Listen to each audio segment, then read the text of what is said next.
From beautiful Colorado Springs, Colorado, it is the Western Conference in the USL Championship. Tonight, center stage is at Widener Field as the Switchbacks of Colorado Springs play host to Rio Grande Valley FC Toros. Alongside Chris Nurse, I'm Sean St. Jacques, our entire crew, happy to have you with us. This match is presented by Mount Carmel. And Chris, as we take a dive into the Western Conference table, the Switchbacks need 3 points, try to clinch a playoff spot. RGV need 3 points, try to stay in the hunt. Yeah, as you look at the table now, you could see what 3 points means for each of these teams. For Colorado, 3 points takes them into the top 4 and they could potentially be hosting in the playoffs. For Rio Grande Valley, 3 points is a must to keep themselves alive in this playoff race. It's that time of the year, the business end of the regular season. But of course, these two have met already in this campaign back on June 21st. However, from the Switchbacks' perspective, it was a tough one. RGV came away with all 3 points. Yeah, and you know that the Switchbacks have a huge advantage tonight with the game being played at altitude in their home stadium. This provides a new challenge for RGV, and it's going to be very interesting to see how they're able to cope with the elements as well as the pressure of having to get 3 points tonight. It brings an added level of intensity to this fixture. It's been a tough history for RGV at Widener Field in their recent history as well. And we look at the players to watch for both of these two teams, and brought to you by Modelo, the Switchbacks man to watch is none other than Romario Williams. Yeah, you can see this is a prolific goal-scoring assassin. Any mistakes at the back, snatches onto it, finishes off in the back of the net. Not to mention the goal that he scored not so long ago last week. A banger that's up for contention, a goal of the season, but hopefully we'll see him dancing again tonight. No question about that. The Jamaican has been in red-hot form, and for RGV, they need the likes of Taylor Davila to step up for them. He's had a very strong campaign himself. Yeah, Davila's going to have to stand up massive tonight, especially in the absence of Frank Lopez. Lopez has been the player who's scored in the past 2 victories, lone goals. In his absence tonight, but Davila has 5 goals, 5 assists. His team's going to be reliant on him to be able to provide that attacking spark. No question about that. We're excited for this one. It is a game where both teams are in mighty need of 3 points at the end of what's been another wild and wacky season in the Western Conference of the USL Championship. We'll kick things off in front of a raucous crowd at Widener Field between the Switchbacks and the Toros. It's coming up next. It's summertime, and if you're lucky, weather in your neighborhood could be coming to your neighborhood. Every Thursday, one lucky winner will get to host a weather party from their backyard. Invite us over and I'll do the weather live on Fox 21 News at 5 and 6:30. Plus, I'll bring along enough food for 15, and I'll bring the Fox 21 Storm Squatch as well. Enter now on the Fox 21 Storm Team app for your chance to win a weather in your neighborhood party. Fox 21 Weather in your neighborhood is sponsored by Luxury Car Cosmetics. In Southern Colorado, you have to be ready for anything. Sometimes that involves making a really tough decision. Patagonia or North Face? We make the most out of a nice day. Hey, grab Aspen, Rocky, and Sierra. Let's go. And in Southern Colorado, we know it's all about the flavor. And as our cities grow, we hang on to our Western heritage. I'm just trying to hold on. Well, hold on tighter. I thought you were off this way. I'm getting off this way. This is how you get up. We are Southern Colorado. Hey, wait! What about me?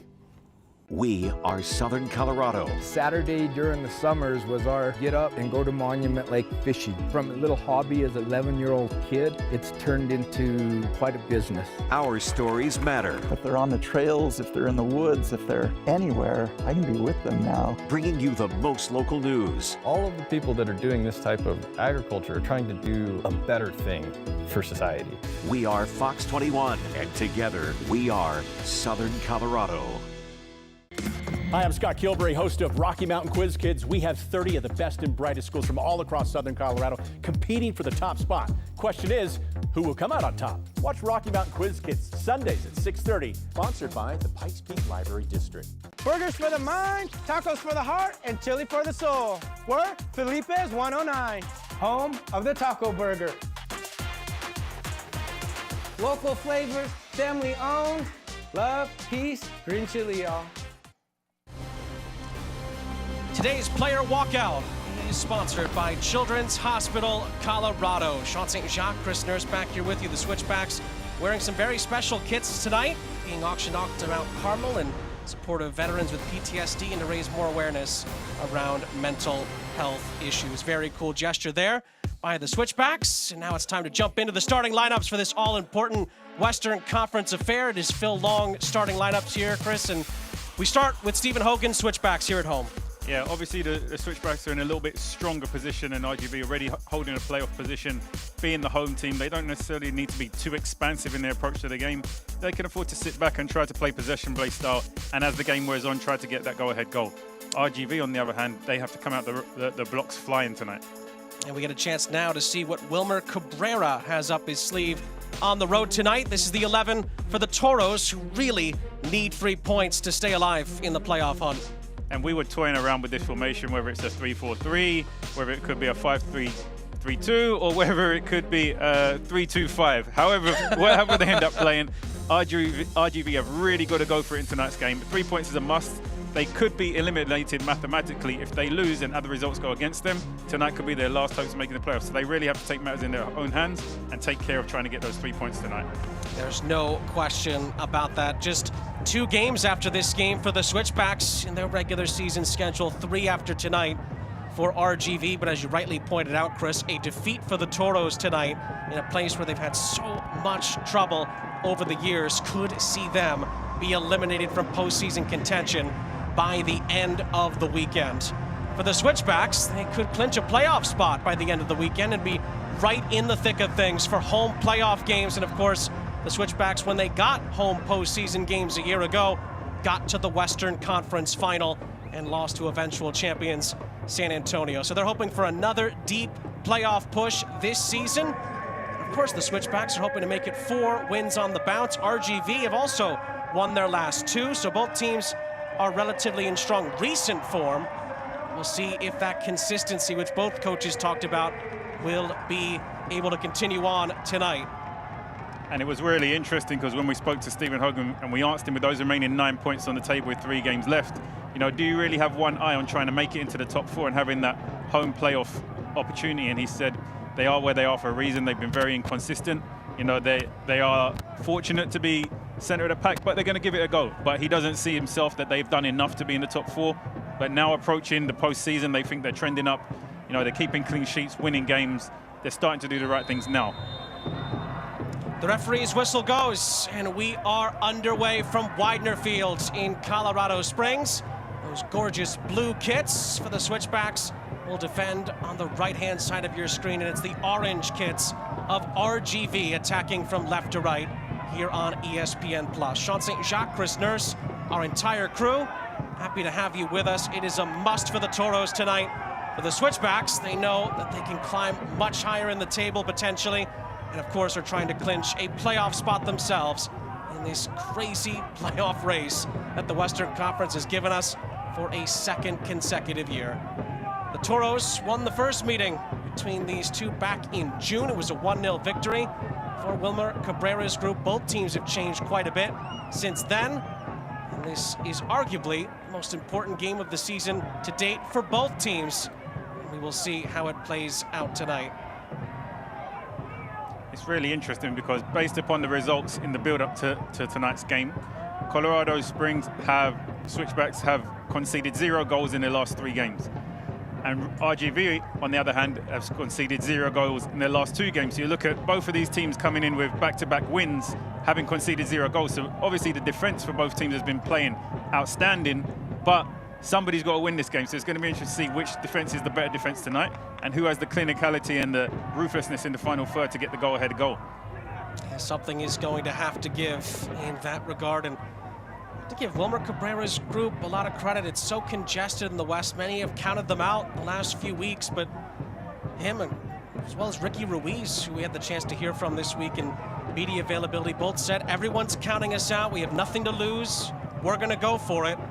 And we will see if the Toros can find a way through the trees and through the forest to get into the postseason.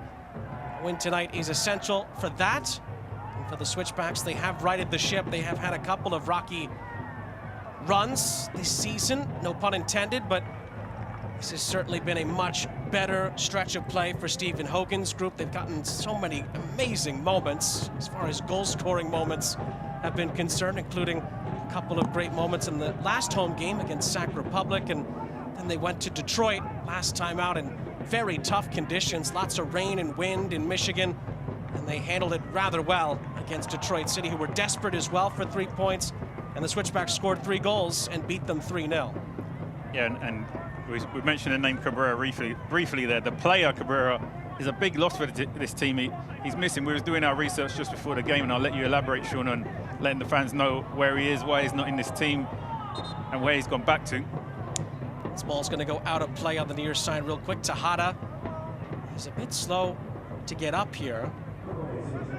But just to, again, Chris, just to piggyback off of what you were just talking about, the whole deal with Wilmer Cabrera Jr. is that he came to RGV on loan from FC Cartagena in Colombia, and he's obviously not been on the roster, so that recalled loan leaves out RGV's top goal scorer. So that's been a big loss for them, but Frank Lopez has stepped up. He's on the bench tonight for them, and we mentioned Taylor Davila at the jump. He's had a solid season. Those are the guys the Toros will have to rely on. Yeah, and when you remove Cabrera, and then you also have Lopez on the bench. Lopez has come up big in the past 2 games that they've won by single goals. He's been the goal scorer.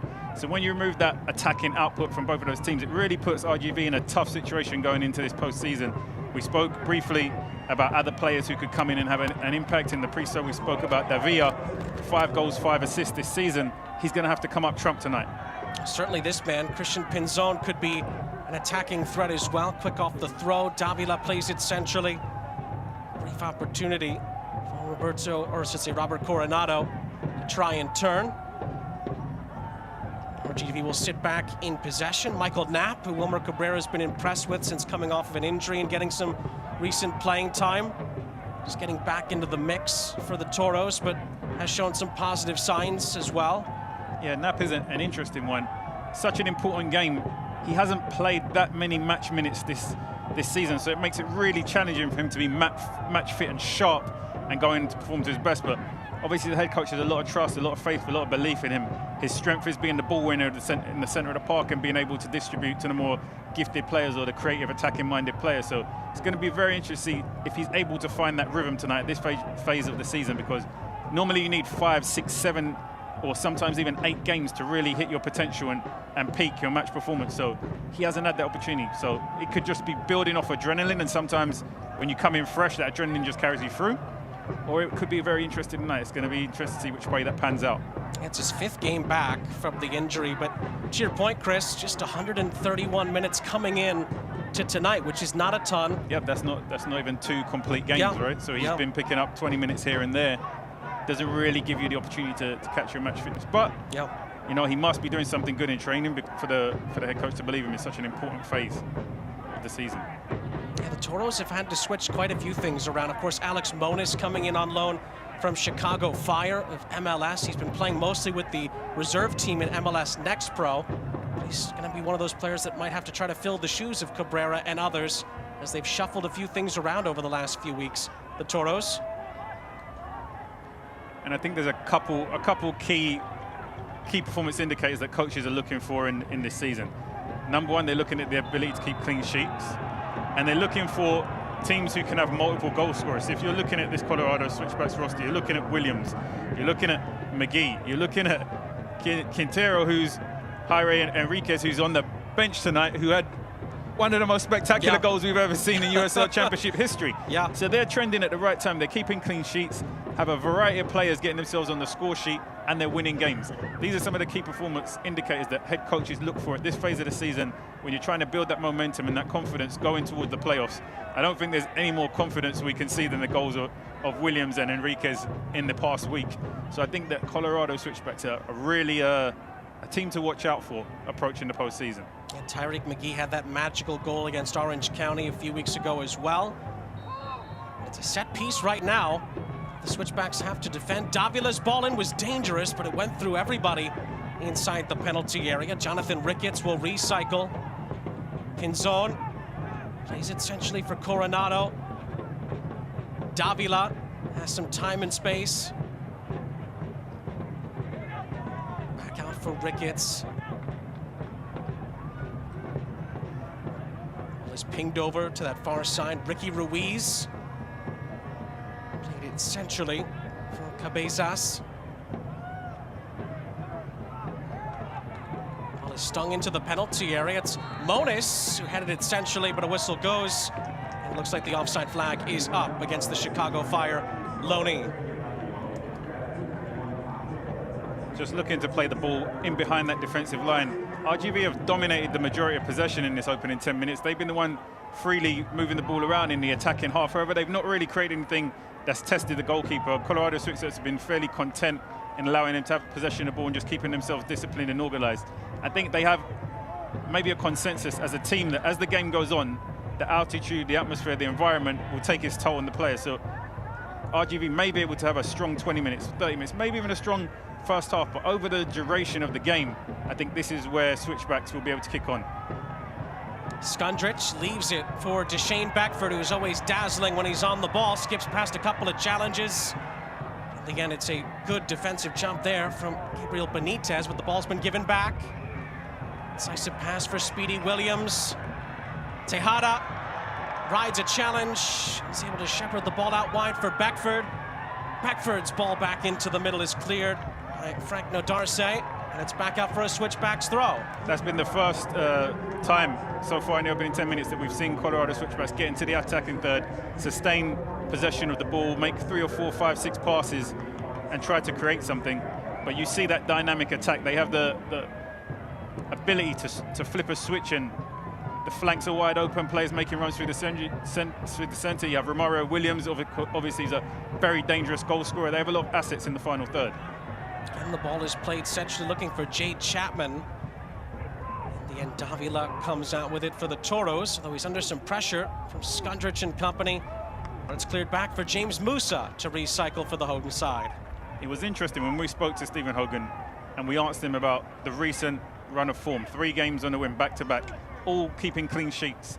In their past 12 games, they've only kept 3 clean sheets, and all of those 3 sheets came in these past 3 games where they got wins. So, you know, we asked, is this a switch in the mentality of players? Is something you've been working on? You know, what's alluded to now, conceding goals every game, and now you're keeping clean sheets and winning games. And he said it's something that they've been working on coming towards the postseason. They've been given intense focus to it. The players have bought into it. And of course, defending set pieces has been an area that they've really focused on also, because he thought that it had become a weakness for them, and they've really tried to fine-tune that area of their game. It's a corner kick brought to you by Pikes Peak National Bank. Bank well, be well, cheer loud. 10 minutes gone at Widener Field, still looking for our first true, really big chance of the match. It's the Switchbacks on the attack. A potential set-piece opportunity, although the referee has spotted something in the middle. Olvin Oliva is our center official tonight. Make sure everything stays civil inside the penalty area. Tyler Derrick is the goalkeeper for RGV tonight. He's in a crowded 6-yard box at the moment. That's where the ball is going to be aimed, although it's a little bit further over the top. It's going to fall for Tyreek McGee to recycle the possession. Williams. Tyreek McGee, who scored that gorgeous goal in Irvine against, at the time, 9 matches unbeaten Orange County. Sort of got the Switchbacks back on track in a lot of ways. They were under the cosh in that game for quite a bit, and Christian Herrera made some huge saves along the way as well, but then this man popped up with a tremendous finish. And Stephen Hogan, you know, before that game and even since, has talked about the consistency for McGee needing to be doing that almost every night, because he has that kind of capability, and we've started to see that a little bit more from him as of late. Yeah, and I think what impressed me also for Stephen Hogan is that he also has a vision for McGee to go beyond the ranks of Colorado Switchbacks. He says if he's able to perform at the level that they believe he's capable of, he'll be the next name in the USL Championship that goes on and signs a contract in Europe. He believes he's that good, he has that much potential. If he's able to bring the consistency to perform at that level on a regular basis, he really believes he's going to be the next big name, alongside Milan Lilowski, who just went to Europe to be leaving the USL Championship for a huge sum. And they'll be happy to support him in that move, and that's what they want to see him maximize his potential and really go on and fulfill the talent that he has. Of course, the Switchbacks have had Michi Galina over the years move on, and was part of Bob Bradley's old LAFC team at one point, and Haji Berry's moved on overseas as well for a big move. So Switchbacks have done it before, and they have the talent to potentially do that again, as this is going to be another set piece for the Toros to defend here. Another attacking opportunity for Colorado Springs.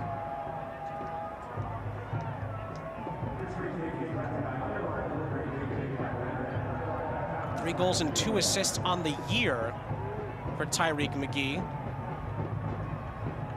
As the Colorado Springs Switchbacks look to land the first blow in this all-important regular season match. McGee's ball in is dangerous, and Derek gets upended by his own teammate. And the Switchbacks were trying to play on, but it looks like an injury stoppage is gonna halt the sequence. Knapp colliding with Derek, who was able to get that out of trouble, although again the Switchbacks were looking to recycle it before Wolfen Oliva's whistle went. Yeah, the referee did the right thing there, not hesitating whatsoever to blow the whistle and stop play here. It's good goalkeeping in these situations. The favour is normally with the goalkeeper because they can jump and they can lead with their knee, which often leads to very rough situations for the players. You can see Knapp ends up feeling the goalkeeper's knee right to his forehead there. Something you'd probably be more comfortable with in a WWE ring more than in a soccer pitch. But yeah.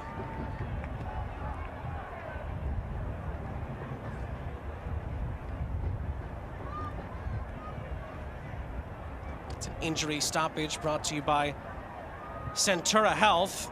And luckily for RGV, it's a double injury stoppage here. Derek was slow to get up. Knapp was being attended to as well. Well, and just to be safe, Carlos Marancio, who's already had to fill in for Tyler Derek a couple of times due to injuries this season, he's getting warmed up for Wilmer Cabrera. It's good goalkeeping. If you're a centre forward, or even corner kicks and you're a defender and you've gone up, you always have to be wary of the goalkeepers when they're coming out in those situations because they lead with their knee. And they lead with their knee to protect themselves. Yeah. But if you're on the receiving end of a goalkeeper coming out at full speed and jumping with their knee in front of them, you have to be very wary because if that hits your rib cage or anywhere in your body, you need to be able to see it and get out of the way of it and avoid it in order to save yourself from getting injured.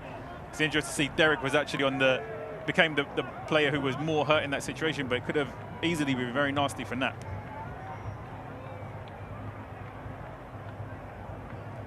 Now the Switchbacks were in possession when the whistle went, so it looks like it's going to be a drop ball to allow Colorado Springs to do whatever they want with it. They could, of course, give it back to the Toros, or they can do this, and they'll restart from midfield with a fresh sequence.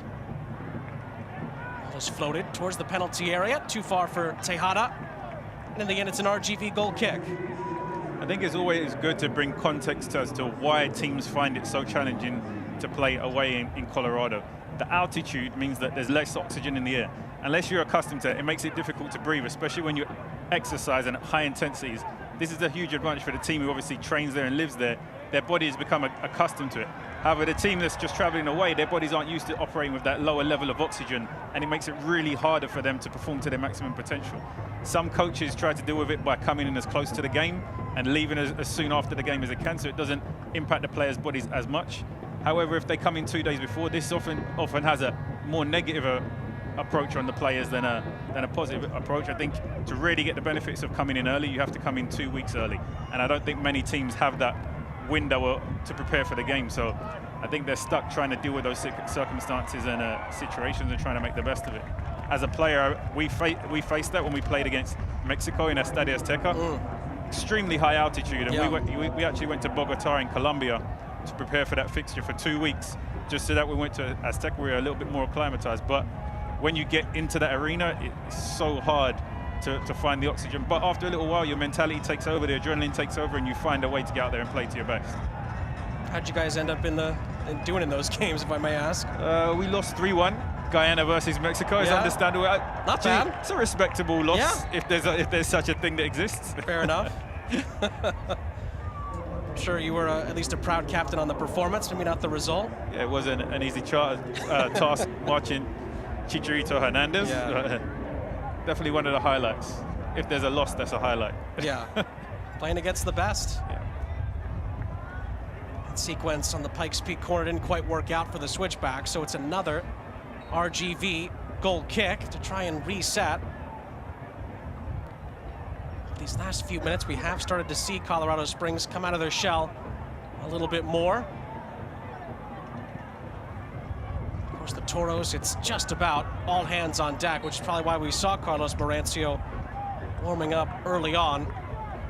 Of course, it's all hands on deck throughout a season, but in a must-win game like this is tonight, you need to make sure you have as healthy of a squad out there as there can be at this stage of a tough, grueling USL Championship season, which is always demanding. Yeah, you can see there's a lot of effort and intensity from both of these teams right now, but it's not necessarily a game with the most quality or the most exhilarating encounter right now. Both teams have 0 shots on target, despite the effort and intensity that we're seeing. It's just lacking that player with that little bit of composure and creativity to create something for the strikers. We know that Romario Williams has the capability to finish if he's given the service, but right now neither team has really been able to provide those opportunities for their strikers. This is Ricky Ruiz. There's some pressure from Deshane Beckford. He gets the ball back after a triangular passing pattern.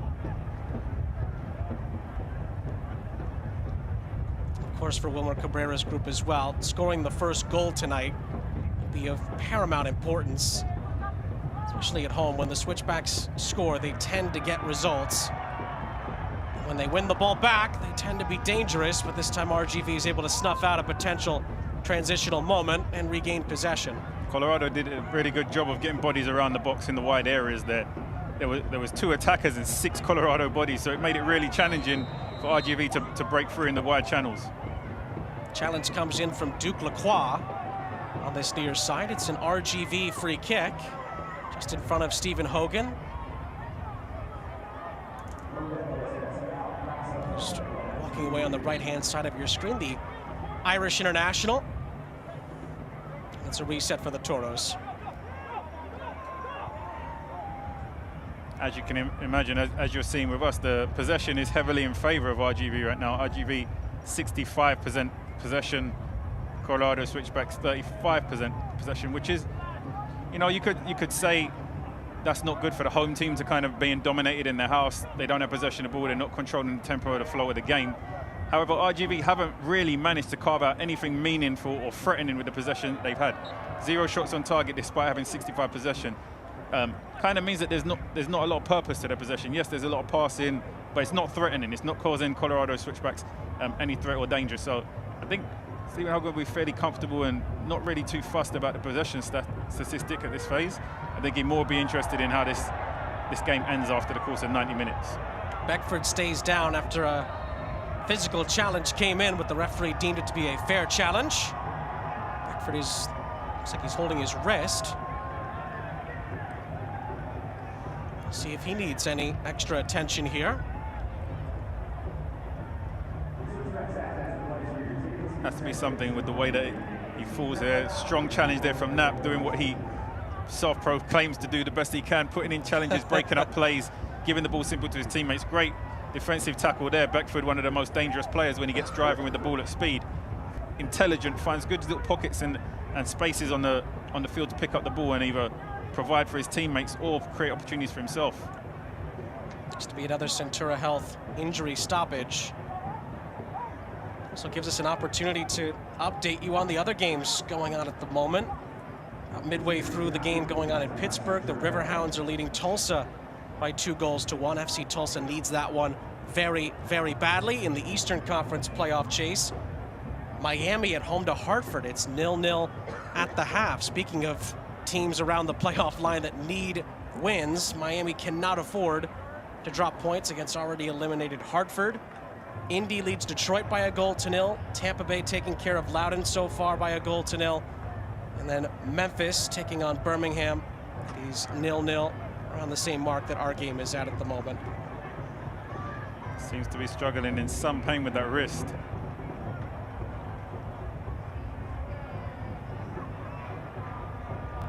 Of course, Deshane Beckford, as you said earlier, Chris, such an important part of what Colorado Springs likes to do. Just taking a peek at what's on Stephen Hogan's bench. Malik Foster, of course, is available, and Jairo Enriquez, but pretty concerning to see him holding his wrist there and in so much pain.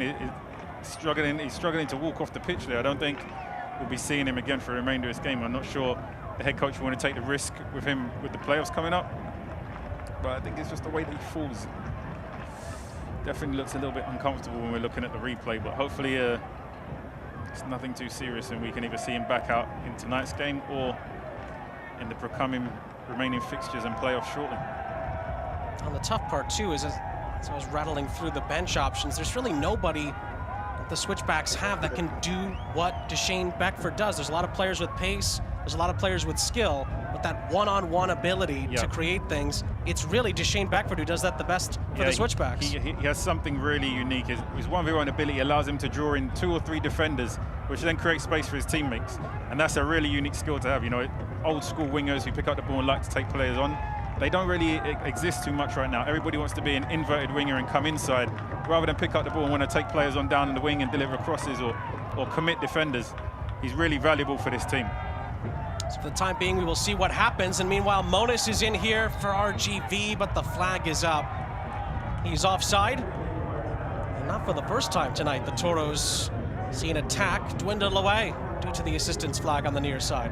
Great through pass there. Delivery and weight on the ball was beautiful. Monis was just a little bit eager and enthusiastic in his run, a couple yards offside, but that's the danger that RGV can bring. Those moments when Colorado Switchbacks fall asleep. They have players with the quality who can pick passes in between them. It's just going to be who's that guy on the end of the ball to finish off those chances.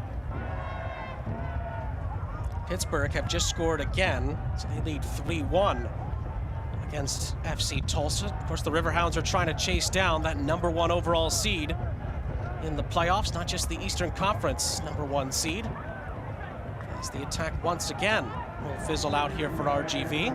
Just forcing those passes a little bit, Colorado Switchbacks. They just need to be a little bit more patient. Rotate the ball side to side instead of trying to be so direct when they're in possession of the ball. They just need to sustain possession for a little bit longer. That's what they've probably been missing in this opening half so far, whereas RGV have kept the ball for long periods of possession and tried to wear them down. Colorado Switchbacks have been very direct when they've won the ball, not really giving themselves a chance to build confidence into the game, to build a rhythm in the way they're moving the ball. Tejada's ball in is very good. Tyler Derrick is just able to get there ahead of Romario Williams. This is the guy you can't afford to fall asleep on. He's an assassin. You see the goals that he scored against Detroit. 2 mistakes and he's so quick to latch onto the ball and he doesn't make a mistake putting it in the back of the net. So have to be very careful in the build-up play in and around the 18-yard box, RGV, because they will get punished for any mistakes. Of course, RGV are coming off the rather impressive win at Indy 11 last time out, a 1-0 win. Frank Lopez, who has scored the winner in each of the last 2 games for the Toros, got the winner in that game. And Omar Cabrera talked to us about the Tyler Derrick situation. They lost him just before kickoff in that game. Carlos Marancio had to come on. It was a late lineup adjustment for the Toros, but ended up working out beautifully in the end. Marancio did his job. He said it's just proof of our mentality. We just have to keep fighting. Doesn't matter how we win, it's that we win. And they're hoping that they can bring that kind of momentum with them to Widener Field tonight. Well, this cross on this occasion is well out of play. It's a throw-in for the Switchbacks deep in their own end. RGV find themselves in a good area there, but the delivery into the box wasn't good enough. Davila gets it right back here for the Toros. Can he pick somebody out? Ball through, took a deflection, and Pinzon tried a slashing effort. Couldn't quite get anything on it, and the Switchbacks are back in possession. Nice footwork there from Davila to get that ball into the box. Being tightly marked, but from a defender, and just manipulates the ball quickly and is able to get half a yard of space to drill it into the box, but just unable to find anybody's feet. It's interesting with Frank Lopez being on the bench tonight. If you've been the player who's scored in the past 2 games that have got your team 6 points, you have to be a little bit upset that you're not in the starting lineup for tonight's game. Now, we don't have context behind it. Maybe he's struggling with injury, maybe he tweaked something and he's not feeling 100% match fit, so he's on the bench. But you just wonder, he's been the guy who's been converting the chances for them that's allowed them to win their past 2 games, and he doesn't get the start tonight. Yeah, the winning goal against Indy, and also, again, the winning goal against Birmingham. 2 teams right now that are in the playoffs in the East, so 2 impressive wins from the Toros. But again, Frank Lopez is on the bench, and maybe that's kind of the role they want him in right now, to your point, Chris. Maybe a super sub. If they need a goal late, bring him on and see if he could do it for a 3rd straight match. As super as it sounds, no player likes to be the super sub. Fair enough. It's just as nice a name, or as nice a label as it may sound, nobody wants to be given that label. You want to be starting games. You don't want your coach to be the guys like, he's only good for us off the bench. And when you're producing, you want to be given that responsibility and opportunity to start games. That is played out wide. Coronado. And the Toros are forced back, and must be said, Chris, you talked about this earlier. Approaching the half an hour mark, we still really haven't had that clear-cut chance. A couple of half chances, a few moments of promise. So far, the Toros have dug in defensively and haven't offered a ton yet in the attack because of mistimed runs in behind. Yeah, we can all be skeptical of the technology sometimes. However, if the technology is right, we're 30 minutes into the game and we're yet to have a shot on target from either team. Yeah. Expected goals as well is about as low as it can get. It's at 0 for RGV, and it's at .11 for the Switchbacks. So far the defenses have won the day in the first segment of the match. And we briefly spoke about that in the build up to both of these teams. RGV keeping 2 clean sheets in their past 2 games. Colorado Switchback keeping 3 clean sheets in their past 3 games. You know, it makes for a very defensive encounter, and neither team really allowing any goal scoring opportunities to the opponents. Nice little give and go. McGee tried to play in Beckford, who's come back onto the pitch to try and play on, and then McGee a bit overzealous on the back end after the attack broke down for Colorado Springs, and it's a free kick won by Ricky Ruiz for RGV. And when games can be tight like this and there aren't many goal-scoring opportunities being created from open play, this is where set pieces become so key. So cheap free kicks around the edge of the box, give the opponents opportunities to get shots on target, corner kicks. These all now to become extremely valuable because there's no goal-scoring opportunities being created in open play. So this is where set pieces become so key in winning games.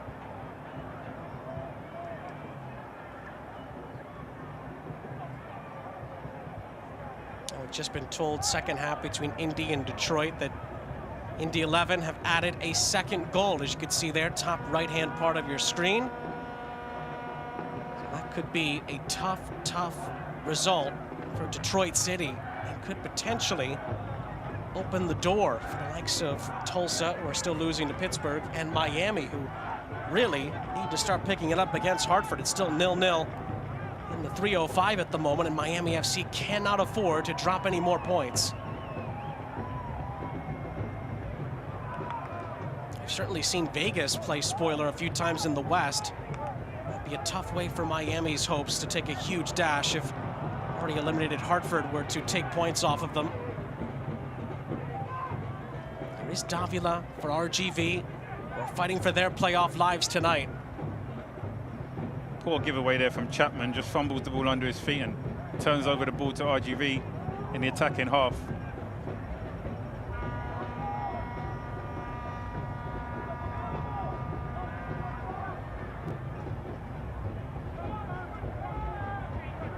Played to the near side for Ricketts. The pass is given away. Tejada to poke one around the corner, and the Switchbacks will settle for a throw-in on the near side. We always talk about the business end of the season and what it means. And for RGV, they're not here to entertain the fans of Colorado Switchbacks. They're here to get a result. Whether it's ugly, whether it's pretty, whether it's effective, they need to leave this stadium with 3 points. On the other hand, for Colorado Switchbacks, approaching the end of the season, I think their fans, they don't just want the win, they want to see a very dominating performance from their team. And in order to have a dominating performance, they've got to control the ball, they've got to control the tempo ball, they have to keep possession to create those opportunities, and they've not done that very well at all in this opening half. They've had just 35% possession of the ball, 35% possession of the ball, 65% possession of the ball being in favor of RGV. So the dominance in terms of possession of the ball and controlling the flow and the tempo of the game has been in favor of RGV unquestionably. They've just not been able to do anything meaningful with it. Monis trying to change that as he plays it essentially, but Coronado is dispossessed. Chapman comes away with it for the Switchbacks. There's McGee. Glad we saw him come back into the game. Here's Tejada. Poking it through, Romario Williams, little give and go. Williams tries to poke it back through for Tejada, but once again, Michael Knapp with a clean as a whistle challenge. Knapp's done well. You know, we questioned the lack of match minutes that he's had this season, and you know, if he was going to be ready for a game of this magnitude, but he's done well in this opening 30 minutes of just being a nuisance, breaking up plays and then just laying it off simple to his teammates. And there he is again, intercepting the ball. I think he's doing a very good job in that defensive midfield role tonight for RGV. Wilmer Cabrera called Michael Knapp a solid defensive midfielder, a natural ball winner, Said was injured in the preseason, had surgery. He said when he's back, he's ready, he's strong. He said he's proving why we originally brought him in. We saw from him before we got him in the team. He said he helps keep us balanced, he's aggressive. And he said that he could have been the man of the match against Indy with his impact last time out, along with Carlos Morancio, had to fill in for Tyler Derrick.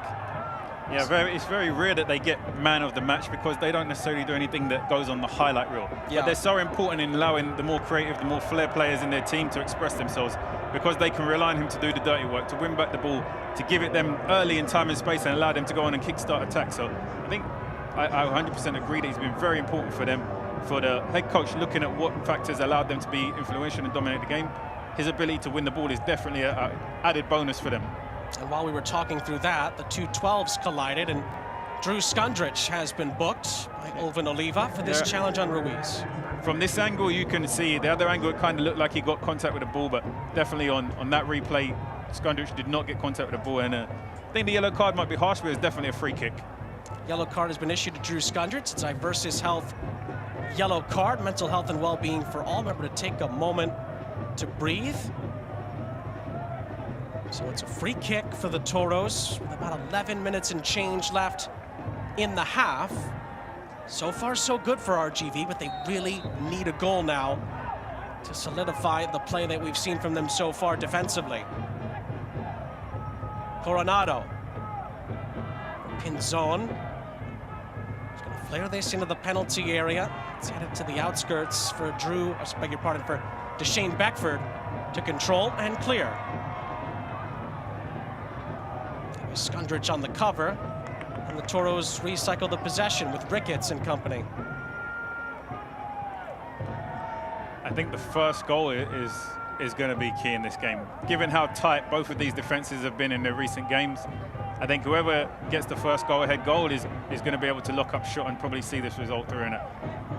How that goal comes right now is very unclear because neither team has shown a clear pathway to go, a clear pattern of play that's allowed them to be successful right now. I think it's going to boil down to a set piece or a moment of magic or brilliance from individual players. And we know that Henriquez, Williams, they've delivered those magical moments in the past couple of weeks, getting goals out of nowhere. So it's going to be interesting to see which player takes the game by the scruff of the neck and provides that moment for their team tonight. Speedy Williams trying to thread a ball through initially on the back end here. He is penalized, and for a little kick of the ball away here after the play was over, Deshane Beckford is going to see a diversus health yellow card. We are seeing that more and more around the world game. Yeah, it's a really silly yellow card to get. Now you put yourself in a tight situation for the remainder of the game for kicking the ball away. Yes, you're going to be frustrated. Yes, there's a lot of emotions in the game, but you had to be able to control yourself a little bit better than just being petulant and kicking the ball away. Puts himself in a challenging situation now because he has to think twice about every tackle that he goes in. It has to be timed to perfection because one late challenge now, and he's heading down the tunnel before the game is over.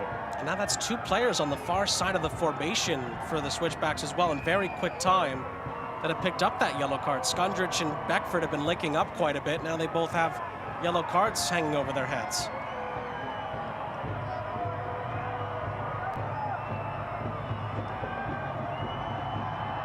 Sees Matt Mahoney with the right idea, trying to thread a ball through onto that far side, looking for Beckford. But Tyler Derrick resets. And sometimes those yellow cards come out of frustration. You know, we spoke about them being in front of their home fans.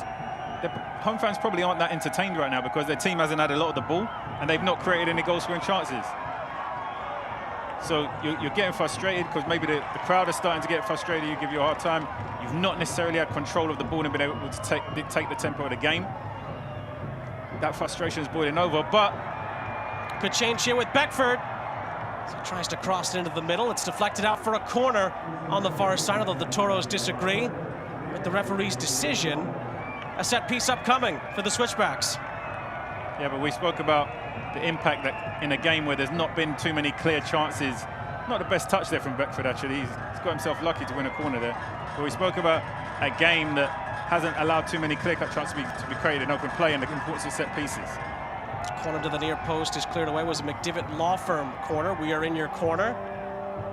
Switchbacks do have to reset it. Skundrich. Chapman don't think was ready for it. He looked a little bit frustrated on the back end there. And another attack fizzles out for the hosts in the end. I think Chapman did the linesman's job there for him. I think he's frustrated because his teammate took 2 touches instead of 1, but the linesman's flag never went up, so he was still able to get onto that ball and play. However, he decided to give up on it, and possession is now back with RGV. Tyler Derrick this season coming into the weekend 11th in the league with 68 saves this season. RGV have had 9 clean sheets this campaign. There's certainly precedent for that in their defensive acumen.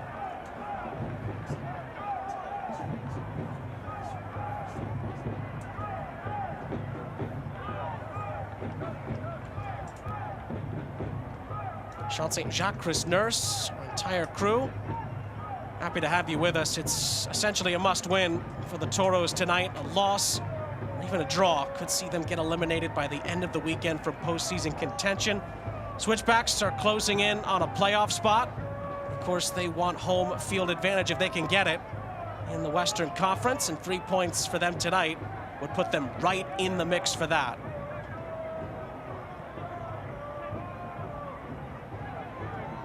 Of course, 3 weeks ago, people were wondering if the Switchbacks were going to be in the playoffs at all, and they've rattled off 3 straight wins to put themselves right in the mix, but how can they get a little greedy and push up the table? And I agree, and I think this opening half is probably why they have that skepticism or that question mark over their ability to be in the playoffs, because they've not really shown too much in this opening half.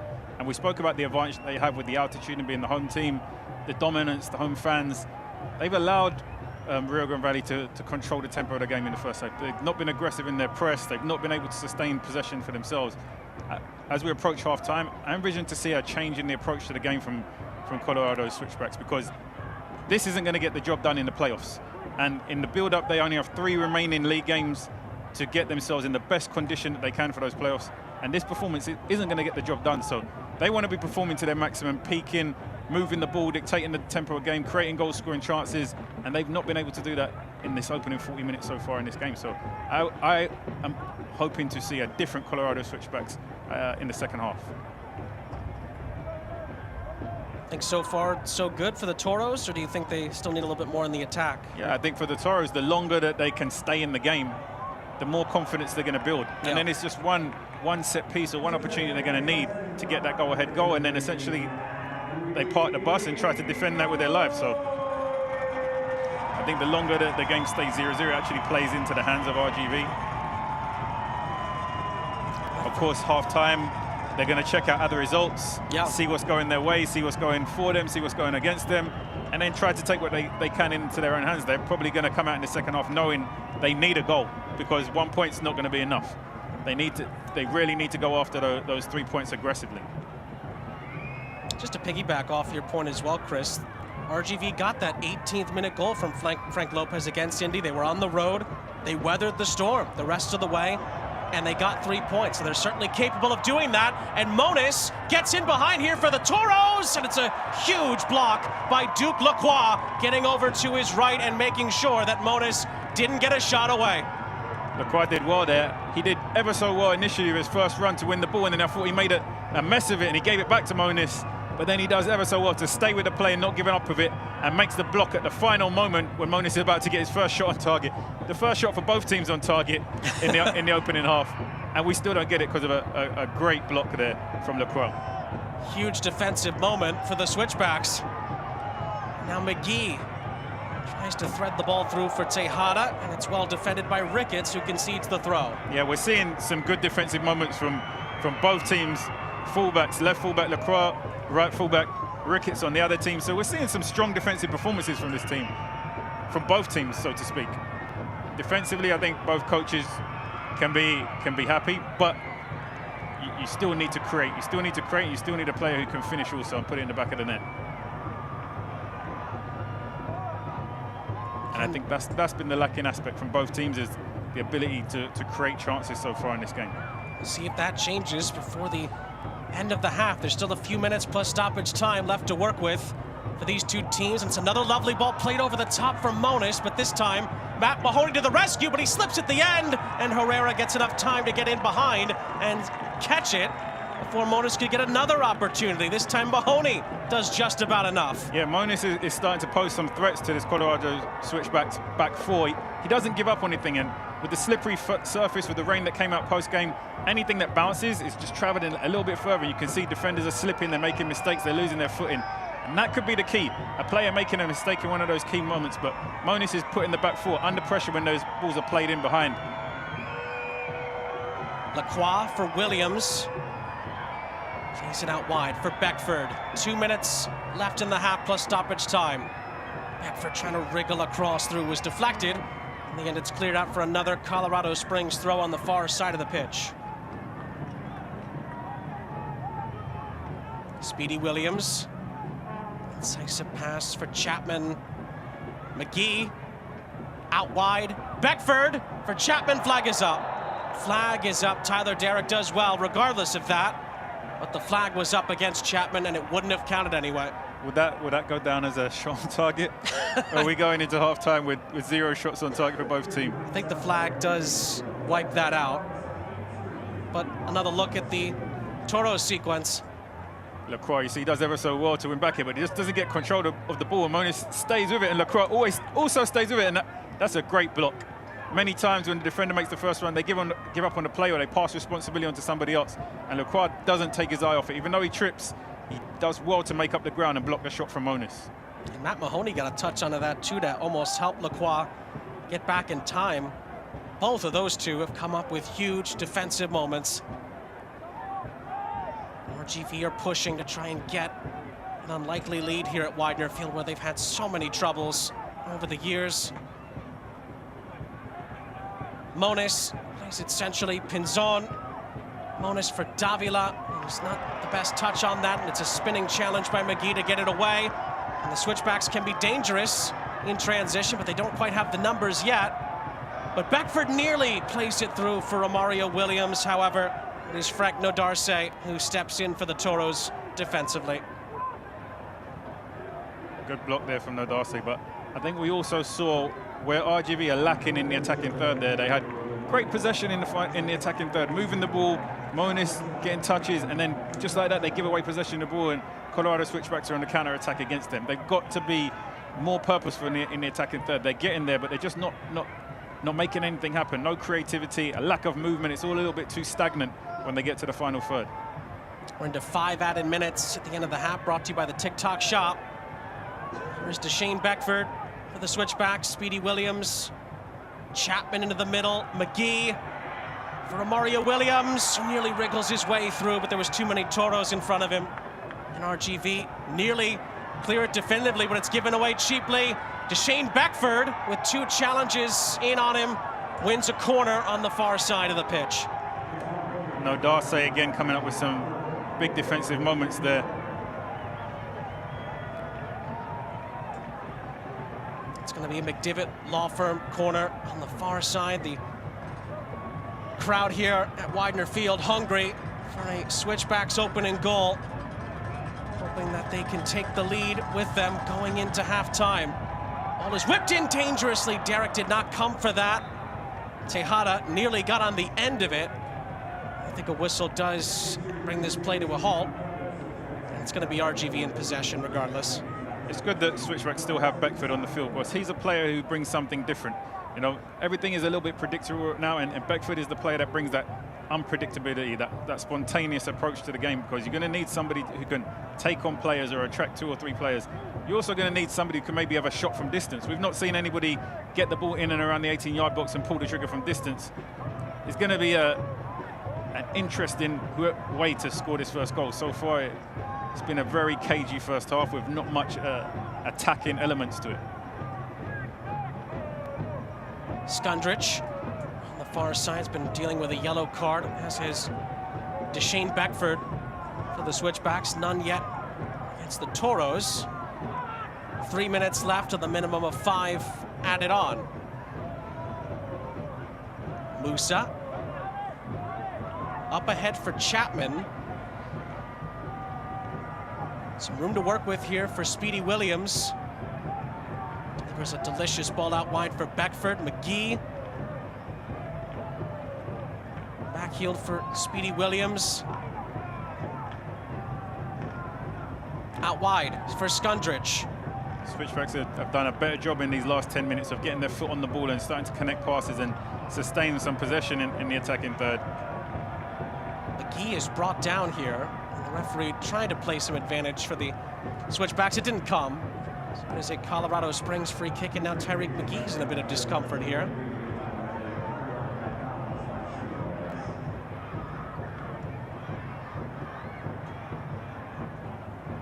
It's a free kick scoring opportunity brought to you by Underline, delivering gigabit fiber internet, underline.com/COS.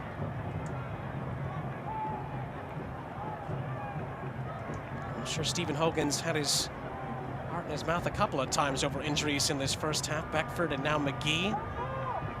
And now his team has a set-piece chance here. Chapman to deliver.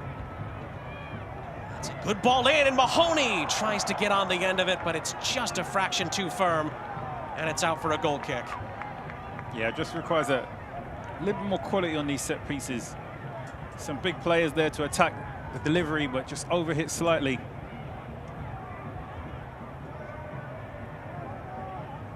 Nobody able to get on the end of it.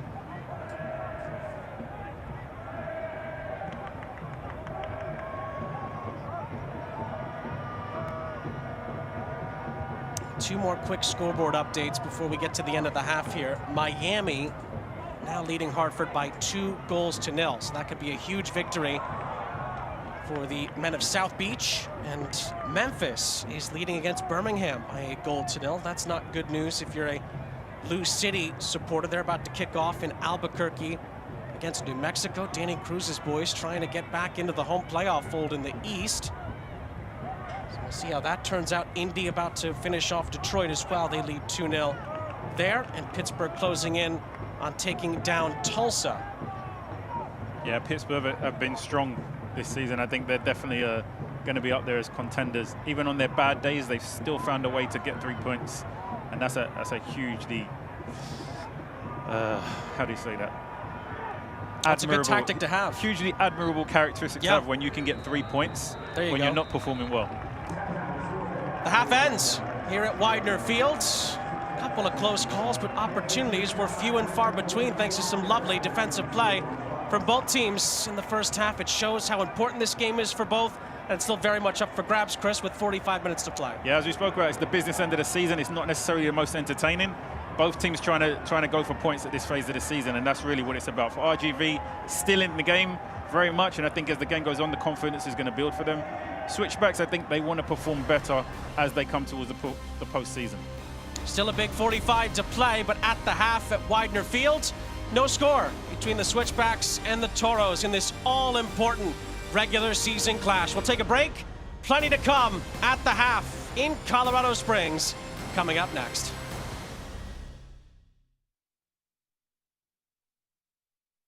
Burgers for the mind, tacos for the heart, and chili for the soul. We're Felipe's 109, home of the taco burger. Local flavors, family owned, love, peace, green chili, y'all.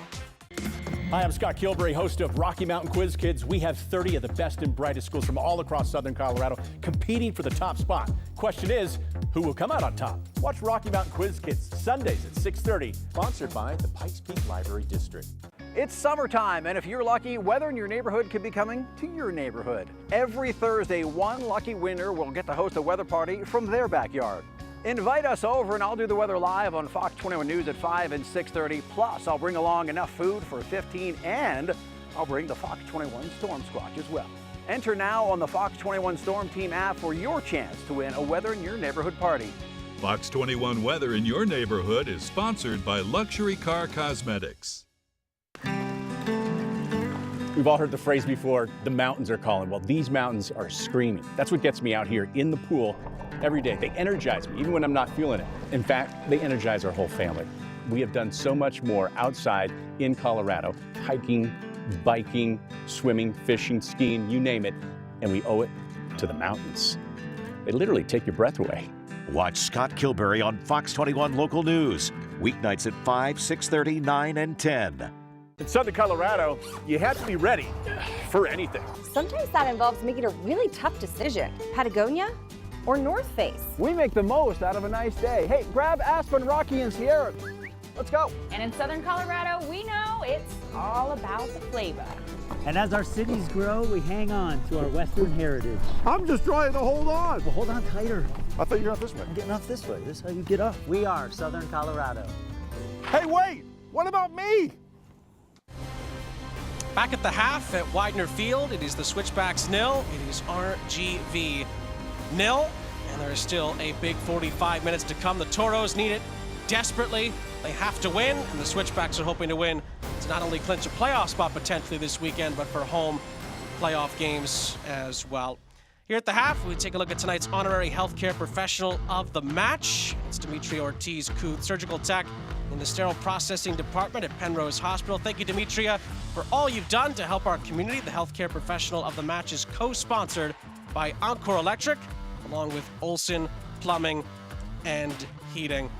Let's take a look now. Sean St. Jacques, Chris Nurse back here with you. We take a look now at what's upcoming after tonight on the Switchback schedule. A trip to Vegas, Chris, which has tripped up a few recently, and then huge game on the final night of the regular season at home against Phoenix Rising. Yeah, I think for Colorado, it's just a case of fine-tuning. You know, without getting complacent, I think they've secured their playoff position, and now they just want to fine-tune and make sure they get the rhythm right, the performance right, the mentality right going into the playoffs. It's so important. They can't afford to just turn off for these games because they've already made it. That momentum is key to success. And on the other side of the coin for the Toros, of course, they have to win tonight first, but this is what comes after that. Yeah, Hartford, it's not been a great season for Hartford.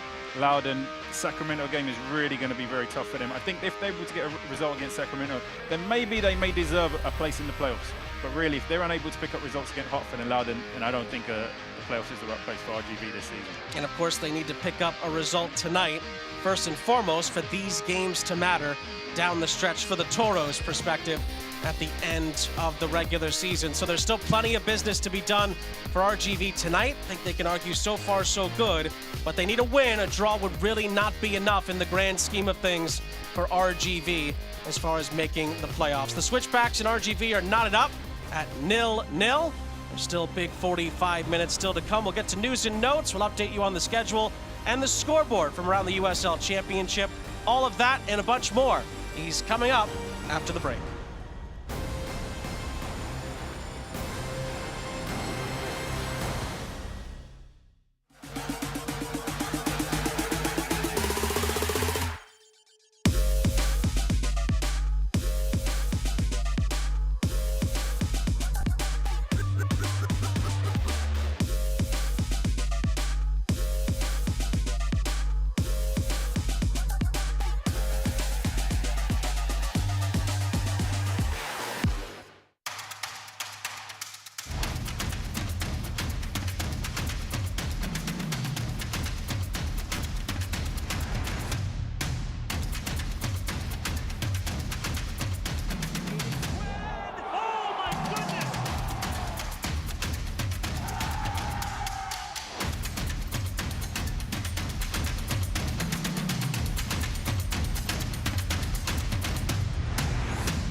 We all have goals. But let's be honest, most of us aren't going to be professional athletes. But if your goal is to finish your degree, we can help. Come to a university that puts your goals first. Bellevue University, your partner in finishing goals.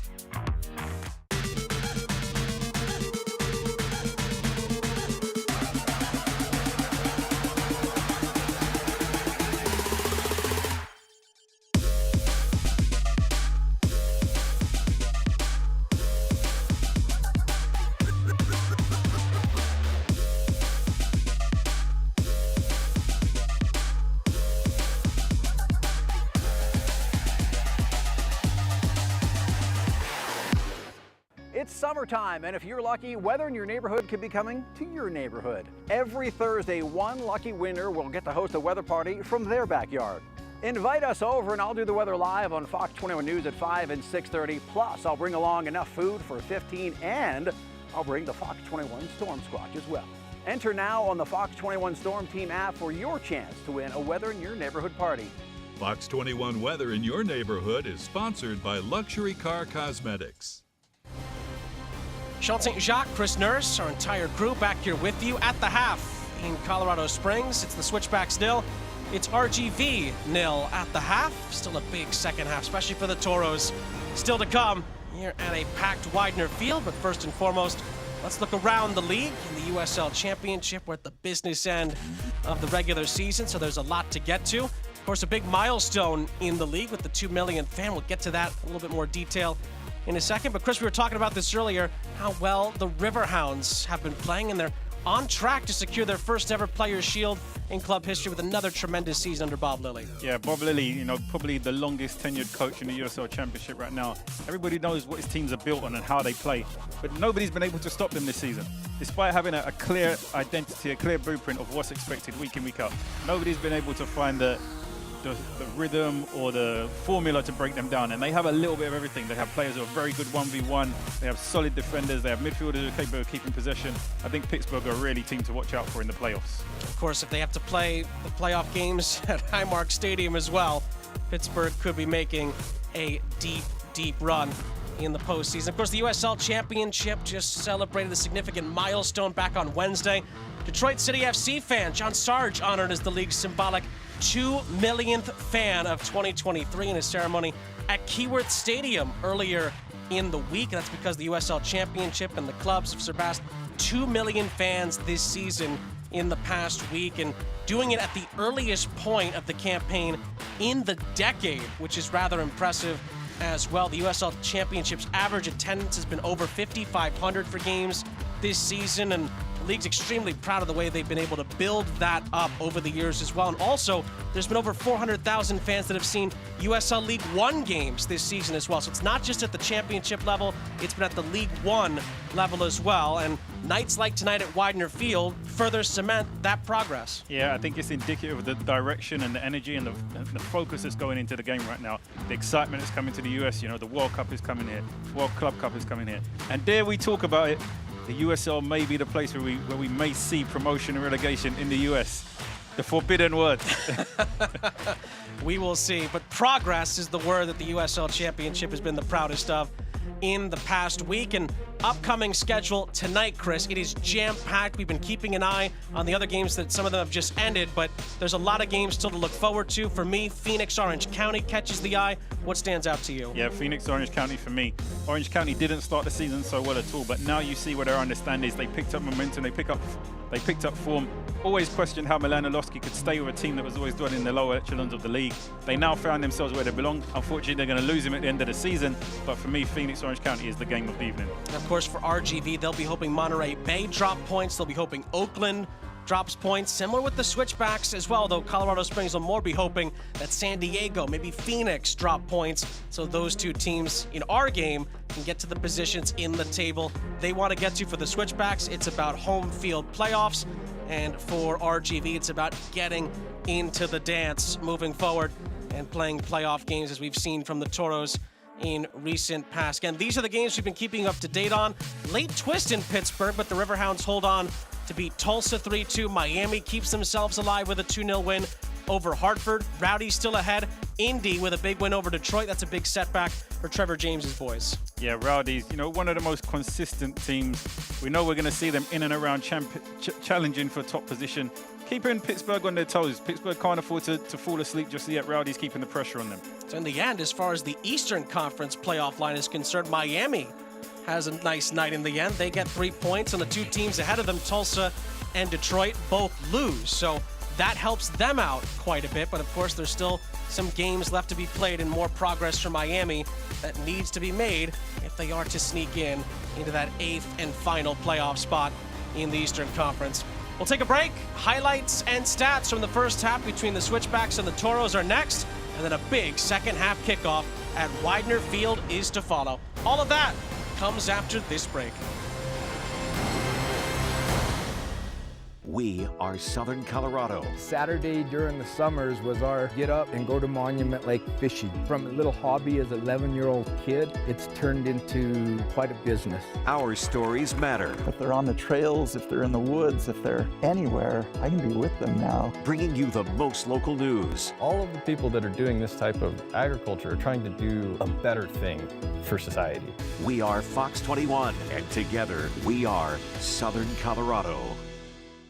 I moved here about 8 years ago to join the Fox 21 News team. I thought I'd only be here for a couple of years, but I absolutely fell in love with Southern Colorado. I also fell in love with a Pueblo boy when I was interviewing him about his food truck. Now we're married, we have this little girl, and my parents actually owned a restaurant in Arkansas, a catfish restaurant, so it's exciting that my daughter gets to grow up in a restaurant too, in her daddy's kitchen in Pueblo. Yeah. Watch Taylor Bishop, weeknights at 5, 6:30, 9, and 10. In Southern Colorado, you have to be ready for anything. Sometimes that involves making a really tough decision. Patagonia or North Face? We make the most out of a nice day. Hey, grab Aspen, Rocky, and Sierra. Let's go. And in Southern Colorado, we know it's all about the flavor. And as our cities grow, we hang on to our Western heritage. I'm just trying to hold on. Well, hold on tighter. I thought you were out this way. I'm getting off this way. This is how you get up. We are Southern Colorado. Hey, wait! What about me?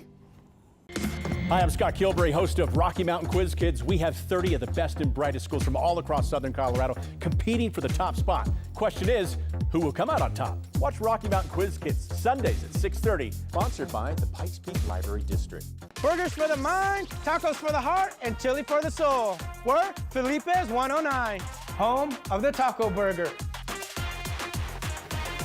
Local flavors, family owned, love, peace, green chili, y'all.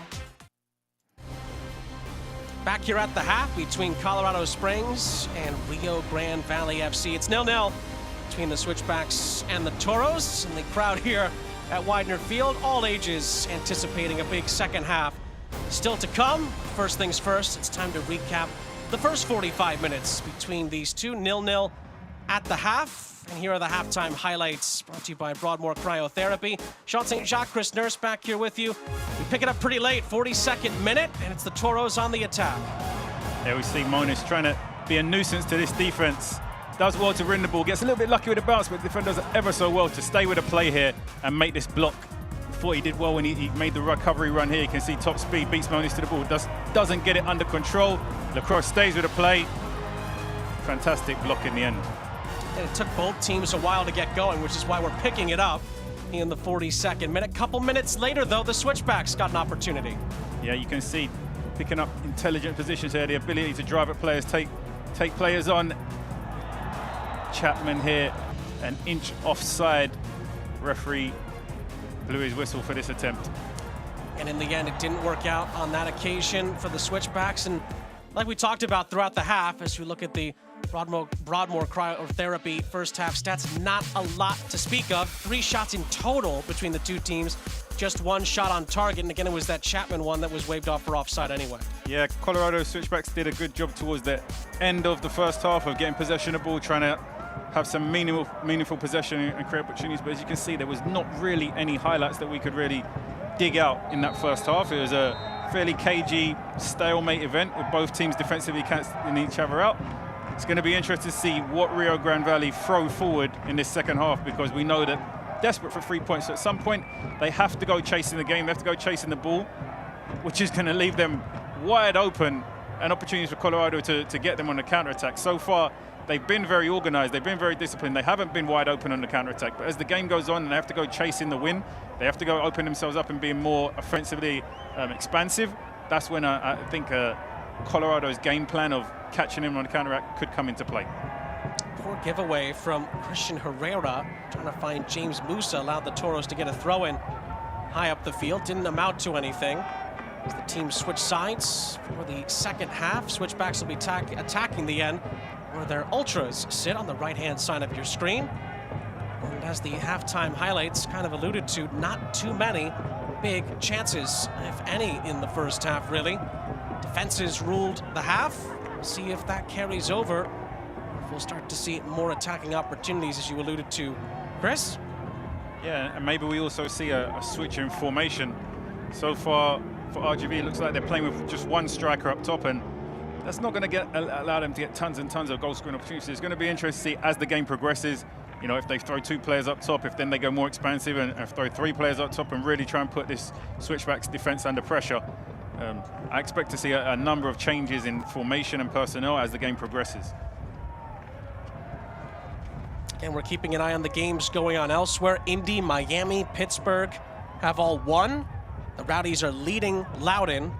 And Birmingham started the second half in Memphis, have equalized 1-1 game there.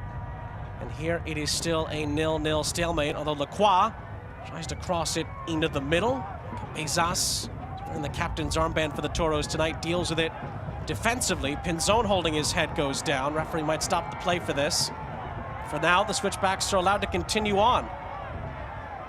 Most of the time you see referees nowadays with the head injuries, they stop it right away, but Alvin Oliva's allowed the Switchbacks to play on here. Tejada into the middle, and he's deflected out. It is a throw-in for Colorado Springs, and now the referee will check on Christian Pinzon.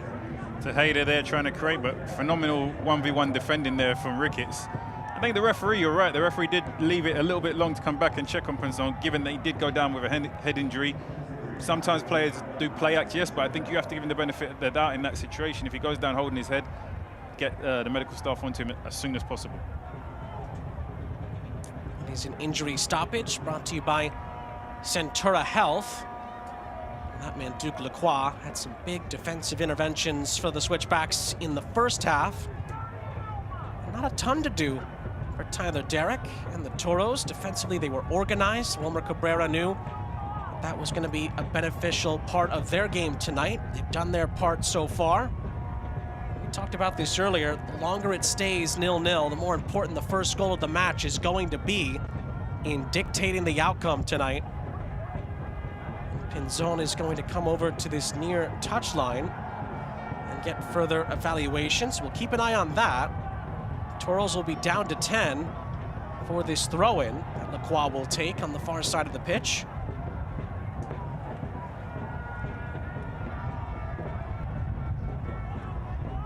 Who can break the deadlock? It's such a huge game for both teams. In particular, the Toros' playoff hopes are very much hanging in the balance tonight. Here's Mahoney. Throwing it out to the far side. It's played centrally. Tejada gets on the end of it. McGee in support. McGee forced back by Moniz. This is Musa. Maybe a chance for McGee. Moniz does well, but he gives the ball back to Tejada. Tejada assesses the scene, looks for options. Chapman is one of them. Saw the Toros on the ball a lot more in the first half. We'll see if that changes from a Switchbacks vantage point. Referee gets in the way a little bit there, but Davila helps it along. And the Toros had possession for about a moment, but Ricky Ruiz, in the end, is forced out of play. And the Toros won the first meeting of the campaign between these two back on June 21st. The winning goal scorer was Frank Lopez. It's not, I think it's inevitable. If he's healthy, we'll see Lopez in this game at some point. And that may be the moment when we see RGV switch formation, switch mindset, and become a little bit more aggressive in how they attack. Ball is curled in by Drew Skundrich, held by Tyler Derrick. I think it'd be criminal if we allow that to go down as a shot on target. I would agree with you there. We've been searching far and wide for one in this game. It hasn't come yet. It's going to go all the way back to Frank Nodarse, who's had a couple good defensive moments for the Toros, and it's been Moniz who's been trying to get the Toros on the attack. He's able to pick the ball up well, holds it up. Yeah, this is becoming a good matchup between Moniz and Lacroix. Great switch of play there. You thought Lacroix had the beating of him for pace, but Moniz did a good job of getting his body in front of the defender and just shielding the ball. Moniz is in again, great ball across, it could be a shot! And it's off target in the end. Robert Coronado was free just on the outskirts of the penalty area, but he skies his effort. Great opportunity here for Coronado. Great running behind again. I think it's Moniz. Cuts it back. You thought it was a bad ball, but Coronado's coming on late. Just needs to guide that on target. I think he tries to get too much power. He's leaning back straight over the crossbar. Just needs to get his head over that ball. That anything on target is going to give the goalkeeper problems, and then his teammates just need to be following him for any rebounds if he's not able to convert it. And that's Rio Grande's opportunity there to take the lead. They're not going to get too many opportunities at that. As we've seen in this game, there's not been that many clear-cut goal-scoring opportunities. So the few that are created, they've got to be clinical and ruthless, and they've got to make them count. They've got to test the goalkeeper. They have to hit the target.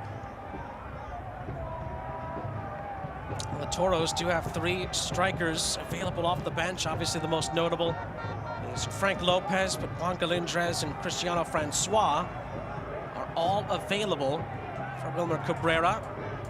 So if he needs a goal late on, and at the moment he does, Toros and Wilmer Cabrera, he's got options off the bench. The Switchbacks, we talked about this earlier because there was the potential injury with Deshane Beckford, but Malik Foster, Jairo Enriquez, and certainly Aaron Wheeler, even at the age of 35, still an option off the bench to potentially be a match winner for the Switchbacks. They're hoping that the product on the field can help them take the lead as Beckford is snuffed out. Knapp helps out for the Toros, and it's going to deflect off of Tyreek McGee, and he's out of play for a goal kick for RGV. Yeah, as the game progresses, it's only going to be a matter of time before we start to see Enriquez into this game. And of course, we know he adds a different attacking dynamic to this Colorado Switchbacks team. New Mexico and Louisville just kicked off. 15 minutes into that one, it's 0-0 in Albuquerque. Birmingham have scored again against Memphis. They were 1-0 down. The Legion are 2-1 up. So that could be a huge result for Birmingham. They're still waiting to clinch a playoff spot themselves in the East. The Switchbacks are trying to get a big opportunity here. Skundrich weaves in a good ball. Oh, a wonderful first touch, but a good save by Derek. And the flag goes up after Romario Williams nearly pulled another rabbit out of his hat. It was great play there from Skundrich. Probably too good to be true. The delivery directly to Williams here. This is a beautiful first touch, by the way. I thought he was going to sidewind that on the volley into the back of the goal. The goalkeeper does ever so well actually to block the shot. It was offside anyway, but great first touch from Williams. Goalkeeper does well to block the second, but it was, however, called back for offside. But now we're seeing the game start to open up a little bit. You can see more spaces in between the lines as both teams start to open up and chase the game a little bit more. So I think we're on the cusp of seeing an attacking game for the remaining 35 minutes. Moniz. As the Toros look to counterattack here, Davila, he's dispossessed. And the Switchbacks win the ball back. Rio Grande need to do a better job of switching the point of attack. If you see when they get into wide areas, the favor is actually Colorado Switchbacks. There's 6 defenders to just 2 attackers. That means if they're able to switch the ball through the center of park to the opposite wing, they're going to have the numerical advantage, either players in 1v1 situations or 2v1. But they're going down the same channel where Colorado Switchbacks have all their defenders. If they could just recognize those moments or those opportunities to switch the point of attack, they're going to have far more success in driving the ball forward. Musa out wide. Lacroix. It's going to go all the way back. Just a final note on that Romario Williams first touch. He made that look extremely easy. That's got to be one of the tougher techniques, a ball that's cross field and just to pluck it out of the air like that. I think he might have surprised himself with that first touch, which is why he let it bounce instead of just hitting it clean on the volley. It was set perfectly for him to just smash that into the back of the net on the volley. I think letting it bounce just gave the goalkeeper a little bit more time to close down the space close by on the angle and get himself set to make the block. Is that a sign of things to come for the Switchbacks, or are the Toros going to keep themselves locked up defensively here? The ball pinged out to this near side. Beckford keeps it in for Skundrich. Skundrich plays the ball across. Mario Williams dancing his way in and out of challenges, but he's dispossessed at the end. And Moniz looks to lead the break for the Toros, but Lacroix is on the case. Yeah, I think the referee got it right there. Williams with some good footwork, some tight ball control, but he was dribbling himself into trouble, and then felt the body contact and tried to go down and get the free kick, but the referee was having none of it.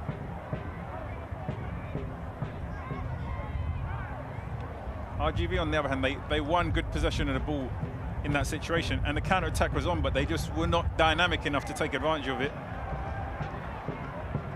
I think the pressure and the heat is definitely starting to build in favor of Colorado's Switchbacks right now. Free kick for Colorado Springs, which is taken quickly. It was part of the game that both coaches talked about, and we've mentioned it earlier in the match. Yes, you can have a good first half from a Toros perspective. How does that carry over to the second half? Can you keep the same energy level? And as we've seen in recent weeks, the Switchbacks have run teams out of Widener Field at times, especially in the second half. Sacramento, the most recent example of that. Yeah, and as you can see, now they're starting to move the ball a little bit quicker with a little bit more purpose. They're starting to connect passes, played it. Great touch again there from Williams. And he nearly plays it in for Beckford, just too firm. And held by Derek. Deceiving. He makes you think that he's still, and he has a first touch that gives him a quick 2 or 3 yards that gets him away from the defenders, and then he has a little bit more time to make the decision with that final pass. Whistle is going to stop the play. With RGV trying to come up the other way.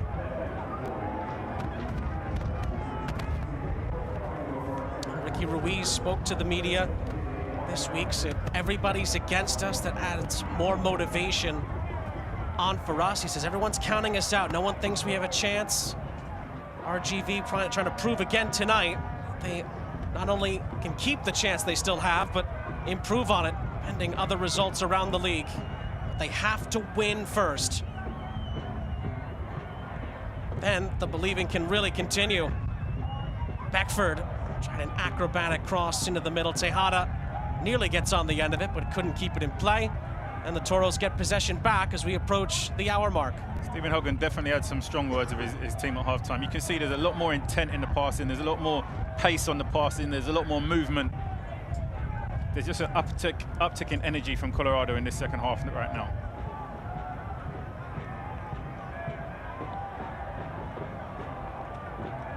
Derek. The wayward pass under this near side over the head of Benitez.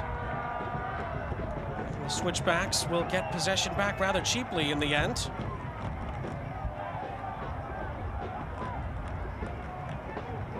More purpose. They're moving the ball 1 and 2 touches, which increases the speed of play and makes RGV have to do more running when they're not in possession of the ball, and that's going to open up the holes. If they're able to switch the point of attack by moving the ball quickly, you're going to start to see gaps appear in the RGV defense.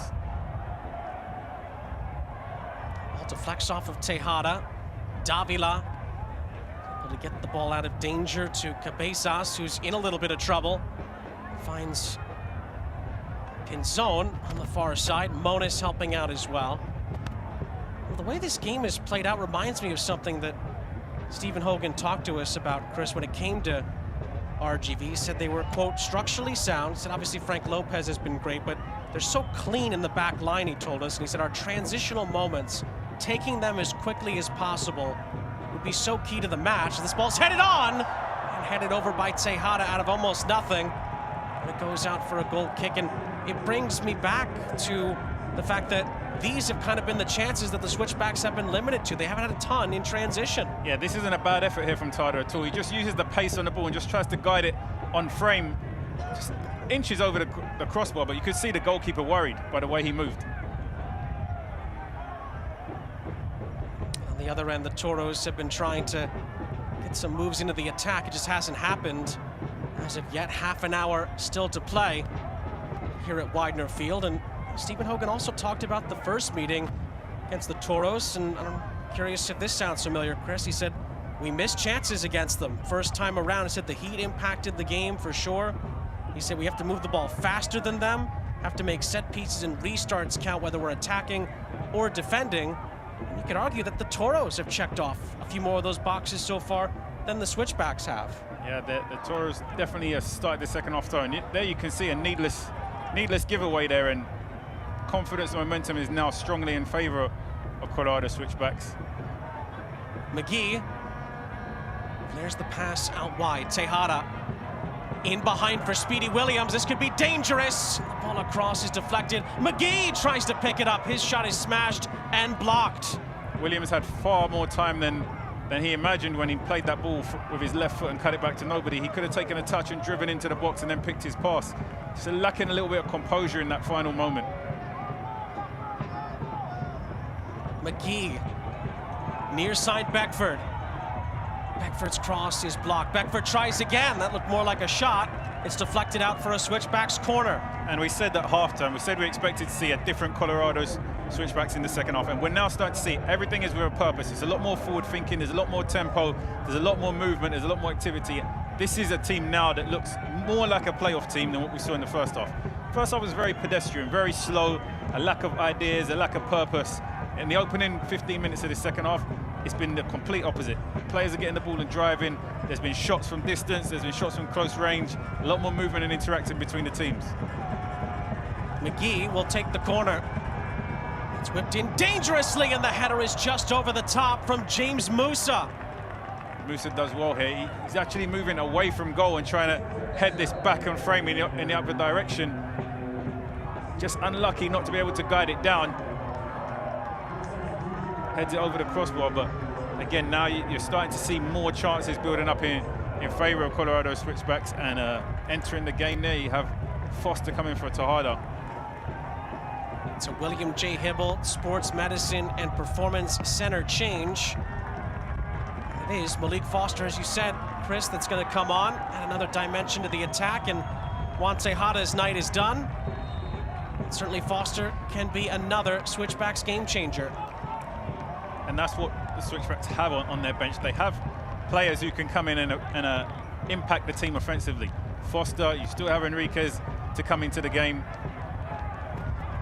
I don't think Tejada did bad at all, but he just started to catch his rhythm towards the past 5 minutes, and now there's an opportunity to bring on fresh legs who can give them that fresh energy. Looks like we're going to have another Centura health injury stoppage here. Robert Coronado, he's slow to continue for the Toros here. Of course, Coronado had that good chance earlier in the first half that was cut back to him, and just similarly lacked the composure in the final third to hit the target. And that's really all that's been missing. That last touch, that finishing touch in the final third. Both teams have been lacking that, as it does look like RGV are getting a change ready. We'll wait for confirmation, but Ian Cerro has been summoned by Wilmer Cabrera. He's getting his instructions on the near side at the moment. Of course, the Switchbacks, of course, drop points for them would be tough tonight. They have not clinched a playoff spot yet, so there would still be work to do on that front.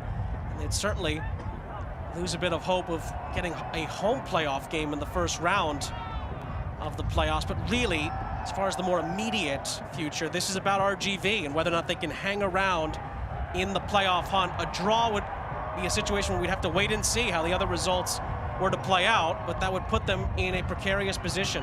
Yeah, I think probably all of the teams in the league are hoping that Colorado do not finish in the top 4, because nobody wants to have the task of playing in the altitude. They're probably all trying to avoid that, but it becomes a huge advantage for Colorado Switchbacks if they're able to push and get themselves into the top 4 and have that home advantage. And then they have to capitalize on it and use it. This ball is threaded in nicely here. Switchbacks on the attack again out of the stoppage. McGee back for Foster. 25 minutes of the 90 left. Speedy Williams trying to clip one in. It's right to Tyler Derrick. Well, just a decision making in the final third there. Williams has got time and space. He's taken a touch. Why not get out your feet and pull the trigger? Have a shot. It's a wet night. The surface is slippery. Drill it across the floor. If the goalkeeper gets his hand to it, maybe it's a tap in there for Williams, and we know he's great at timing those tap-ins, but tries to play a flicked ball over the defense. Gets to nobody. It's really a bad decision and a turnover possession when he could have tested the goalkeeper with a strike. Now Ricky Ruiz is a bit slow to continue for the Toros. We said that Ian Cerro was getting ready. It looks like he's going to come on for Ricky Ruiz. So that is RGV's first swap of the night. Ruiz comes off, and Ian Cerro comes on to try and help the Toros' cause. And now we're in the final 25 minutes, and RGV have to leave every drop of gas that they have in the tank. They have to leave it on the field, so that the stakes are getting higher, the pressure is getting higher, the importance is getting higher. Decision making, this can often lead to players now being able, you need those players who can manage that pressure, handle those big moments, and take the game by the scruff of the neck. But oh, it's won back here by the Switchbacks. It's Romario Williams in behind, and there's a penalty appeal. Oh, it's been given. Olven Oliva had a big think over that. He points to the penalty spot. And the Toros, almost every last one of them, are swarming the official here. They can't believe the decision. It's a decision that could push the Toros towards the playoff exit. Yellow card has been given on the back end of this as well. It took Olven Oliva a couple of moments. He had to think over it. Ricketts is who's booked for the Toros, but the Switchbacks have been given a penalty here. And I don't necessarily disagree with the referee on this decision. I think it's very harsh, great ball from Williams, but I think there you go. You see the arm of Ricketts. It's smart, it's clever. He just tries to use his arm to unbalance the striker, but the referee had the perfect view, unfortunately.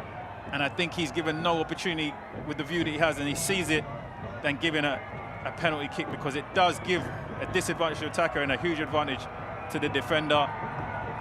I think it's a harsh decision. We've seen that happen so often, and referees just wave play on. So much at stake for RGV. It could have really gone either way. The referee could have given it, he didn't give it. I don't think you can argue if he does. I don't think you can really argue if he doesn't.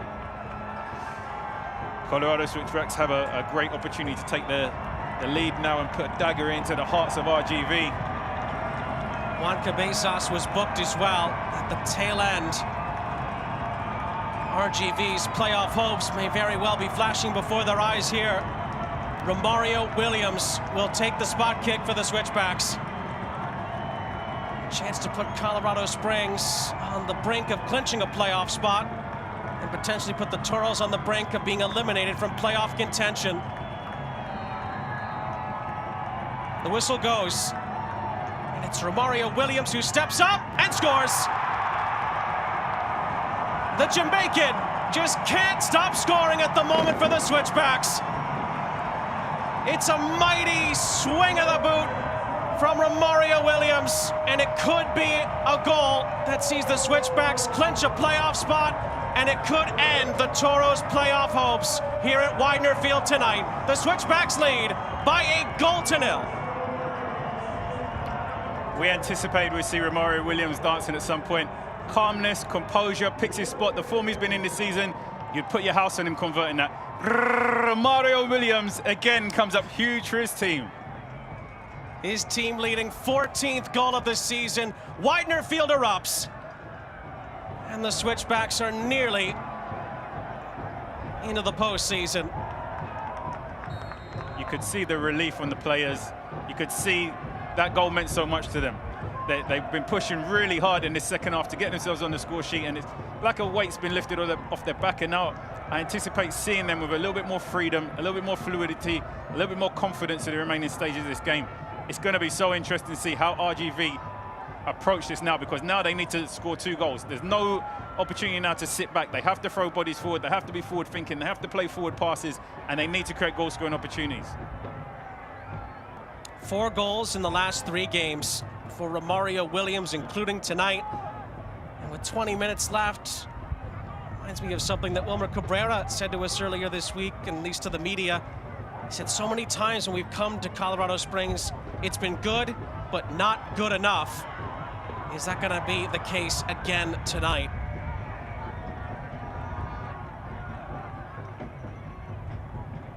And again, Jonathan Ricketts, who got booked for the challenge, just, well, in the end, to your point, Chris, just got his hand caught in the cookie jar by the center official. It's the delicate lines that defenders play on. You know, there's nothing really malicious or aggressive in the foul. He just uses his body weight, his momentum to kind of tug the attacker and get him off balance. But the referee was actually, he did a good job, because things that referees often miss out on. But the referee's in a very good position to see how he leveraged that to his advantage and disadvantage to attacker, and rightfully so. It's professional conduct, like good defending, but in a unsportsmanlike way. Unfortunately, went against Ricketts, who's had some big moments defensively in this game. Well, cavalry is needed, and Frank Lopez has come on for RGV in the latter stages here. He's been so crucial in the last couple of weeks, just keeping the Toros alive. They're going to need at least one from him, possibly down the stretch, if the Toros are to pull off an improbable comeback now. Yeah, my question is that the service for the strikers hasn't been that great for RGV tonight. And although Lopez has the capability of scoring goals, there's not been a ton of opportunities coming their way through being fed goal-scoring opportunities or deliveries, crosses into the box, or that player who's providing the through passes. We've not really seen that come from RGV tonight. So despite Lopez being on the pitch, it's going to be interesting to see if they're able to get him the ball to have opportunities to score a goal.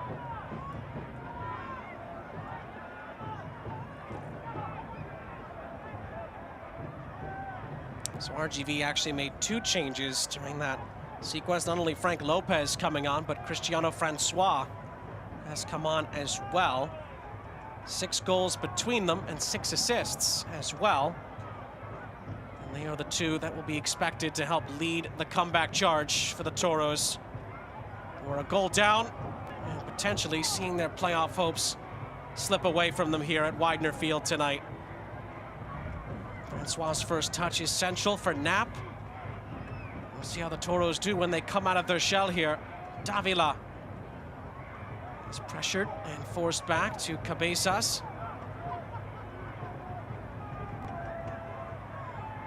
Lopez, been a match winner in 2 straight games and wins a set piece here for RGV with 17 minutes of the 90 still to play. It's worth mentioning that in the live table as it stands right now, there's a lot of results still to play out this weekend. Colorado Springs would jump up from 6th to 3rd in the live table. San Diego, Phoenix, Orange County still have games in hand, including games going on tonight. But that will put the Switchbacks in very good position, and we'll see if that would hold up. There's still work to do here as that ball is whipped in and headed out. And Malik Foster tries to lead the transition attack for Colorado Springs, but he tries a cheeky no-look pass that's picked off. Yeah, it's an incredibly tight table. The only team that's completely eliminated right now is 12th place Las Vegas Lights. RGV sitting 11th place, second from bottom. However, they're still in the race to make the playoffs, which is incredibly how tight everything is from 7 to 11 in the standings. Again, the tough part for the Toros is if they lose this game, that could be it. If results don't go their way elsewhere. Monterey Bay have a tough game tonight. Same with Oakland. Both of those teams pick up points, that could very well be that. Yeah, if Monterey win this evening, they will be 6 points ahead of RGV. And of course, after tonight, RGV will have 9 points to play for, 3 games remaining. Be a really tough task to creep into that last player position, and it would be really out of their hands. They would really need everybody above them to completely crumble and fold in order for them to make it. Davila. Still time for the Toros to change the playoff picture, and Francois' ball into the middle is a moot point because the offside flag is up. And the Toros have 15 minutes left to try and help themselves out. And the Switchbacks are going to make a change here. Looks like Jonas Fjellberg is going to come on with 15 minutes left, and that is going to be the end of the night for Deshane Beckford. Yeah, I think in the attacking third, RGV have really been lacking tonight, and for all the hard work and possession they've had, it's really difficult to make up when you're lacking quality in the final third. You need the players who can break lines, you need players who can find that through pass, you need players who can convert chances, and all of those 3 have been missing for RGV in 75 minutes so far. Whether they're able to pull something out the bag in the remaining 15 minutes and really make a go of it is still debatable, but there's definitely been a lack of quality in the attacking third for RGV. Substitution was brought to you by William J. Hibble Sports Medicine and Performance Center. Learn more at hibblecenter.org. Here's McGee for the Switchbacks, runs out of real estate. Toros get it back.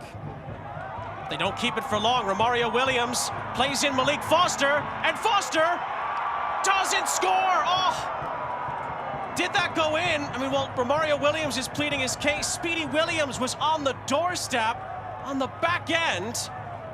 He finds himself in the back of the net, but the ball did not cross the line. Speedy Williams, far too speedy for his own good. It's really harder to miss this opportunity than to score. Williams again feeding. Great first touch from Foster, completely eliminates the defender. And Speedy Williams is right in front of the goal. The goal is clearly in front of him. It comes off the post, probably hits his head a little bit too fast, and it's over the crossbar. He's missed an absolute sitter.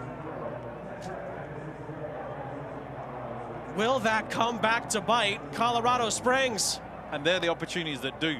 If they put that in the back of the net, it's game, set, and match. RGV are buried, playoffs done, game over. However, Williams missing the opportunity. You just wonder if there's still a chance for RGV to get the back and equaliser in this game and keep their playoff hopes alive. Talk about fine margins. Mario Williams, the little Maradona turn into space.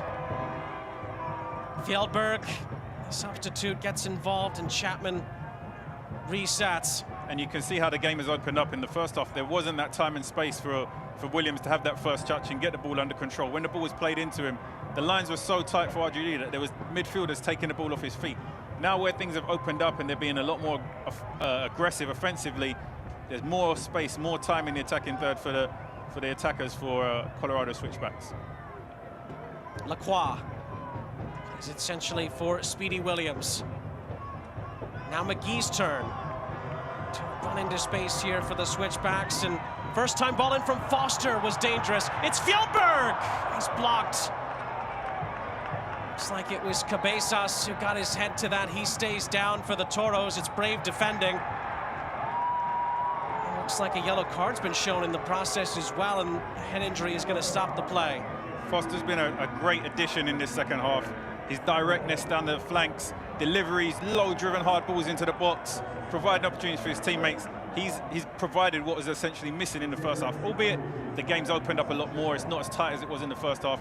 He's been an attacking threat. He's brought a lot more of a dynamic approach to the game for Colorado Switchbacks. We're still waiting to see who got the yellow card for that, but this was the last sequence for the Switchbacks that again had them come close. Low driven cross there from Foster, finds his teammate in tons of space at the back post, nobody close to him. Defender does well to block that shot and target. It's Tyler Derrick, the RGV goalkeeper, who we're told was booked at the back end of that sequence off the Cabezas clearance. So the goalkeeper for the Toros has his name taken by Olvin Oliva. And the Toros, when everything gets back underway, are going to have about 11 minutes plus stoppage time to try to keep their playoff hopes afloat. Cabezas having to take a little timeout. He wants to come right back on, but of course the protocol there is to come back from off the pitch. And a drop ball will get us back underway. A penalty conversion from Romario Williams has the Switchbacks ahead, and the Toros potentially headed for the playoff exits.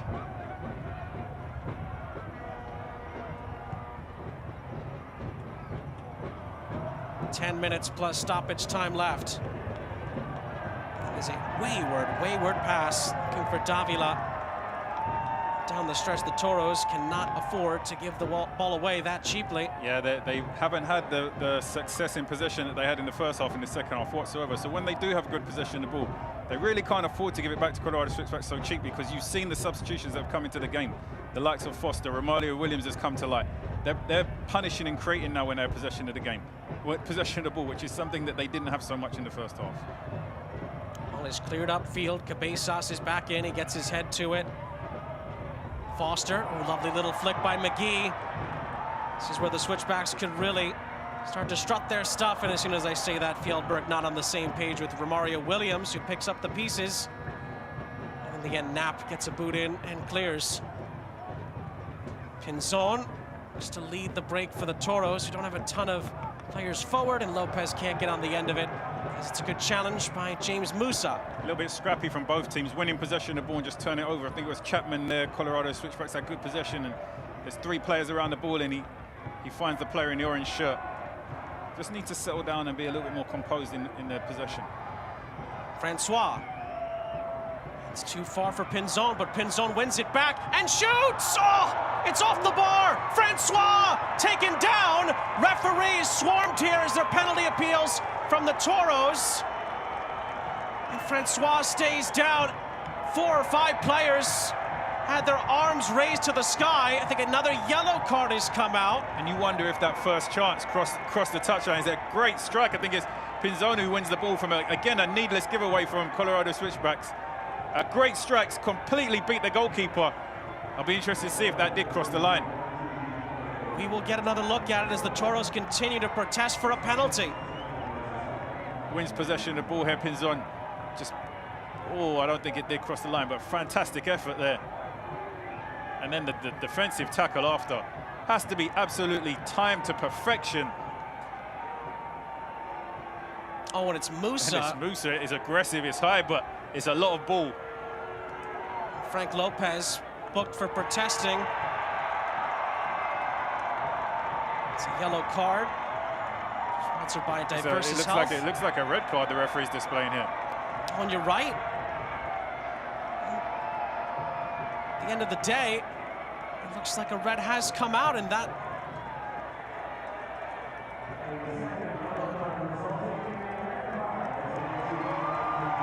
And Frank Lopez is the one that's gone here. RGV are down to 10 men. Frank Lopez, who had just come on minutes ago, sees red, and RGV are down to 10. And we spoke about that desperation and the urgency that they were going to have to approach these remaining minutes of the game with, and the emotions that come with it. But you have to be able to manage your emotions smartly. He's come into the game to potentially get the equalising goal, and he's got himself 2 yellow cards, more shots than he's had in the time that he was on the game. Now he's off the pitch early, and his teams are left to play a man down a goal. The challenge now for RGV is a really big mountain to climb in these remaining 10 minutes of the game, if they're going to leave here with anything. They just had a fantastic opportunity that they could have built upon. A little bit of momentum shift, a little bit of confidence. However, that reaction now from Lopez has put them completely behind it. Well, the mountain was Mount Kilimanjaro. It just became Mount Everest for RGV. It comes in, it's headed away by the Switchbacks. Tough part too is it just comes after arguably the best second half stretch we've seen attacking-wise from the Toros. They came so close with the Pinzon strike, and then yes, there were penalty appeals, but looked like the referee, based on the replays we saw, got the decision correct. Yeah, it was the strike, hits the crossbar, comes down, the attacker's about to tack it in. Fantastic last-ditch tackle from Musa. Build on that. You have to be able to control your emotions.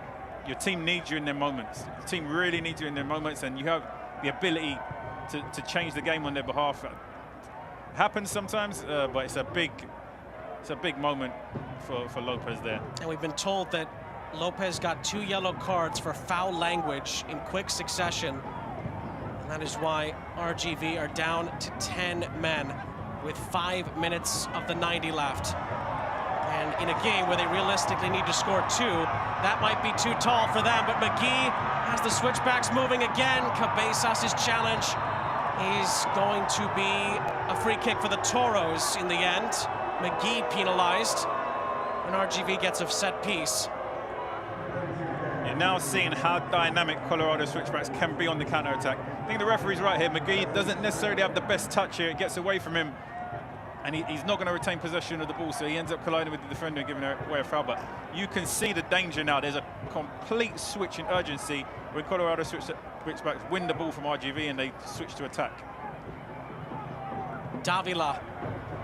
Toros running out of time, and they're down to 10 men.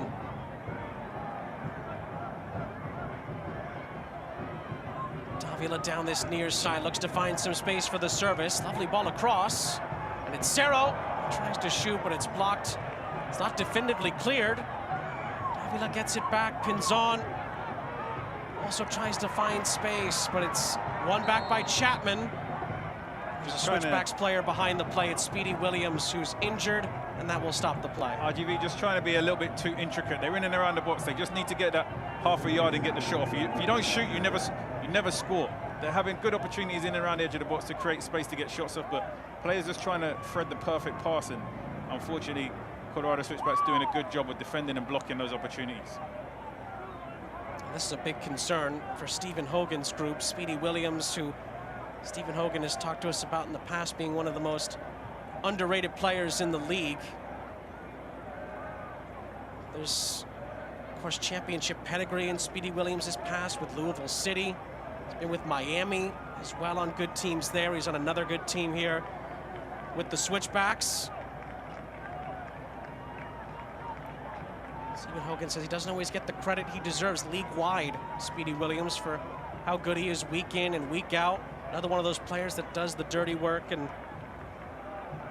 he'd be a huge loss, of course, for the Switchbacks, but it looks like he'll just come off to the side and get a chance to re-enter. Yeah, Williams really does. If there's a player you define covers every blade of grass, he's definitely that guy. He's in the attack, as you saw. He had a great opportunity to get himself on the score sheet and for once get himself in the headlines, and then he's back doing the defensive dirty work also. I think it's just that, again, that moment in the final third, if he starts to be a goal-scoring midfielder and get key goals in key moments like the opportunity he had, this really is a game changer. And Francois, the target here on this ball, in behind, too far in front of him. And the Toros are starting to run out of chances, and they're starting to run out of opportunities here, as this, again, pending other results, would be a loss that could potentially clinch a playoff spot for the Switchbacks, but also could potentially eliminate the Toros from playoff contention. Talking about the underratedness of Williams, pulling up his statistics from tonight's games, he's had 69 touches, 64 passes, 90.6% passing accuracy. That really is a very, very, very impressive statistic over the course of tonight's game. 90% passing accuracy is you're talking about some of the top midfielders in the USL Championship. He gets another pass completed there to Romario Williams. Fjellberg out wide, asks for it and gets it. Fjellberg for Romario Williams, who has space, and Tyler Derrick denies him a second. Foster keeps it in play on the near side. Can the Switchbacks finish this off? McGee will recycle the play back to Drew Skundrich. So much space now for Colorado with that man advantage, but that opportunity there from Williams, his first touch is everything. His first touch gives him the time and the space and the opportunity to come on and have a good strike of his second touch. Often talk about the importance of having a good first touch for strikers. It's so valid. Lovely little back heel, Foster to McGee. McGee comes together on this near side with Pinzon. They get into it. Chapman steps in to win the ball back. Threads the ball beautifully through for McGee. As we approach stoppage time, Foster wins a corner on the near side. A little bit of everything in these closing minutes. Red cards, tackles, nutmegs, feistiness. Everything that was missing from the game in the first half has shown up in the past 15 minutes. It's a T. Rowe Price corner. Invest with confidence. As we approach stoppage time here. Switchbacks again in pole position thanks to Romario Williams. It'll be interesting to see if they try to go for the jugular or use some clock on this near side. Looks like Delence Pierre has come on here for Tyreek McGee. In the 90th minute, William J. Hibble, Performance Center, Sports Medicine substitution.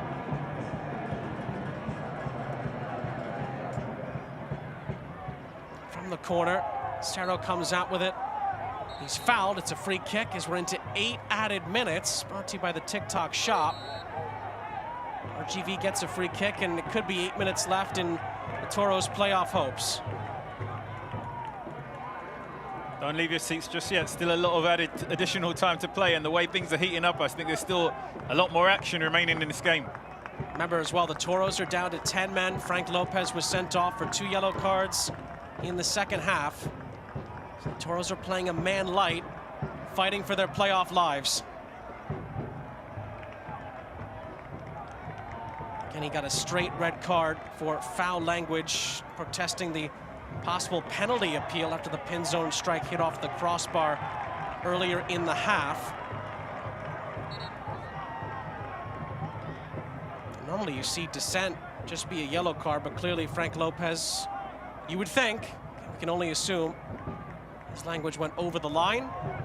That's why the referee sent him to the showers, and now RGV have a mountain and a half to climb if they're going to get back into this and win the match. Yeah, and it's one thing getting sent off for the game for trying to impact the game positively, you know, making a foul or a tackle that might be slightly time late, but when you get sent off for just using your mouth, it just stings that little bit more that it was really not necessary whatsoever. Francois for Knapp. Be a chance here for the Toros to create something. Nadarse to the near side. Benitez centrally for Davila. The goal would certainly give the Toros some hope if they can get it quickly.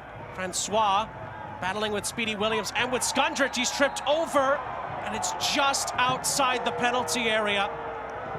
Nadarse saying it was on the line, which would mean it would be inside the penalty area, but the referee's given a free kick. Yeah, the referee was certain if you saw it, blew his whistle and ran to the area so quickly. Be interested to see the replay to see how close he was to the area, but great opportunity here for RGV to get themselves back into the game with this set piece. Here's the replay of it. And I think the referee's got that spot on once again, Chris. I think he's had a good night, this referee, to be fair. He's made some tough decisions, some key decisions, and he's been right with a lot of decisions he's made tonight. To your point, this is still a very good position for the Toros to work with. If they score from this, they'll still have time left to save themselves. You have Davila delivering, no Darce in the box. Davila goes the low road, and it goes just over the top from Francois. What a chance!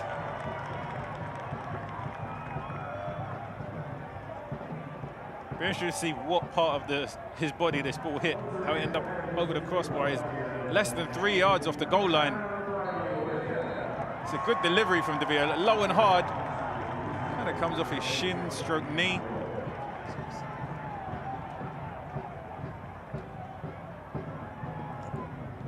In the end, it's a huge chance miss for the Toros. And they don't have many more minutes left to create more. Fjellberg is going to use up some more clock. Takes it into the corner. Ricketts, who gave away the penalty, wins a goal kick for the Toros here. And that's good defending there from Ricketts. You see, patient, doesn't dive in. In the end, it's actually a free kick. The Toros have 4 minutes left. He'll feel hard done by for the penalty that's given against him, but on the most part, Ricketts' defending tonight has been decent. Davila. Francois came so close a couple of moments ago. It's a poor pass back, goes through everybody, and Fjellberg picks it up for the Switchbacks. And gets past Knapp, but he tumbles over, and it's a Toros throw-in. Again, the referee's managed the game well. Fjellberg's looking for the free kick in that situation. He knows he doesn't have the beating of him for pace. He knows he doesn't have support, so just tries to take the slightest contact and go to ground to get the free kick, and the referee's not allowing himself to be conned by that play acting. Davila, 3 minutes left. The Toros' playoff hopes could be over here tonight. And other results would have to go the wrong way for the Toros elsewhere, but this would push them towards the door for sure if it ends in a loss. Francois, still time to change that for RGV. Francois' ball across is dangerous, and Davila tried a first-time shot that was saved. He's blocked away, and then it's volleyed, and it's held by Herrera after a decent strike from Juan Cabezas. That's a great strike there from Cabezas, but the opportunities earlier were a little bit easier, a little bit clearer. Just a lack of quality again here. Look, just get a good connection on the ball there, Davila, and test the goalkeeper. But you're asking for a wonder volley here from Cabezas, the centre-back. He does ever so well with his technique to keep it on target, but the goalkeeper really made it look straightforward. He shouldn't be getting beat with that type of volley straight at him. Herrera sends it forward. Again, if the Switchbacks hold on, they will essentially come within Minute details of clinching a playoff spot, if not clinch a playoff spot tonight, pending results elsewhere. And they'd be right in the mix for home playoff games. Knapp is fouled. There's 2 minutes left for the 10-man Toros to get back on level pegging, to at least give themselves a puncher's chance of surviving the night in the playoffs, at least in the playoff hunt. A loss would send them right to the exit door, potentially. And of course, the Toros really needed a win. They had any shot of the last 3 games, but it appears, despite the missed chances in stoppage time, that it's not going to happen. The Toros with a draw could potentially save themselves for another couple of days. We will see. It's pending other results and pending a late goal here. Less than 90 seconds remaining. You just envision there's one more opportunity here from RGV to try and steal that equalizer. Cerro plays it centrally. There's a chance maybe for Nodarse, but it's cleared away back to Derek. Keeper's just got to put it back into the mix. Get it back forward. Cabezas. Doesn't need to be cute, doesn't need to be pretty. Just put it into the danger areas, see what happens. Cabezas does so. Cleared away by Mahoney. Chance to recycle this. Davila. He's going to shoot it, and he scores! Would you believe it? Taylor Davila equalizes with one of the last kicks of the game.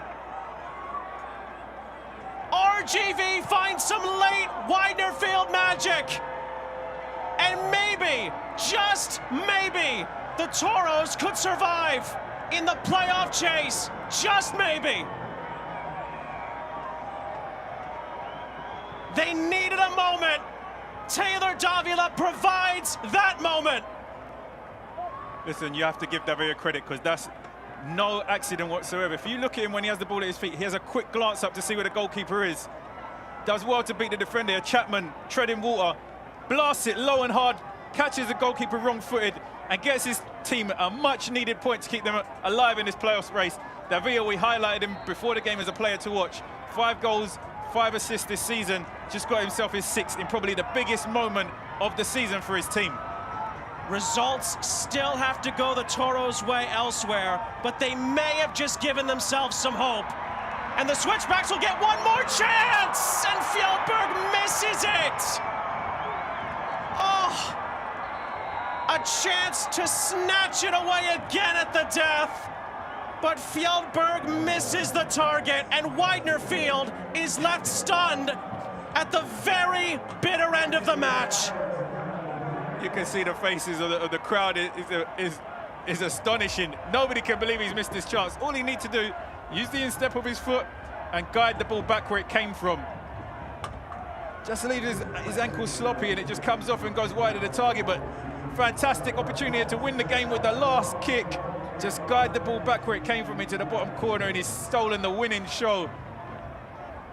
This game, the last 20 minutes of this game has given us everything, absolutely everything. It was a sleepy first half, to say the least, but the second half, especially the latter end of the second half, was really exciting finish to this game.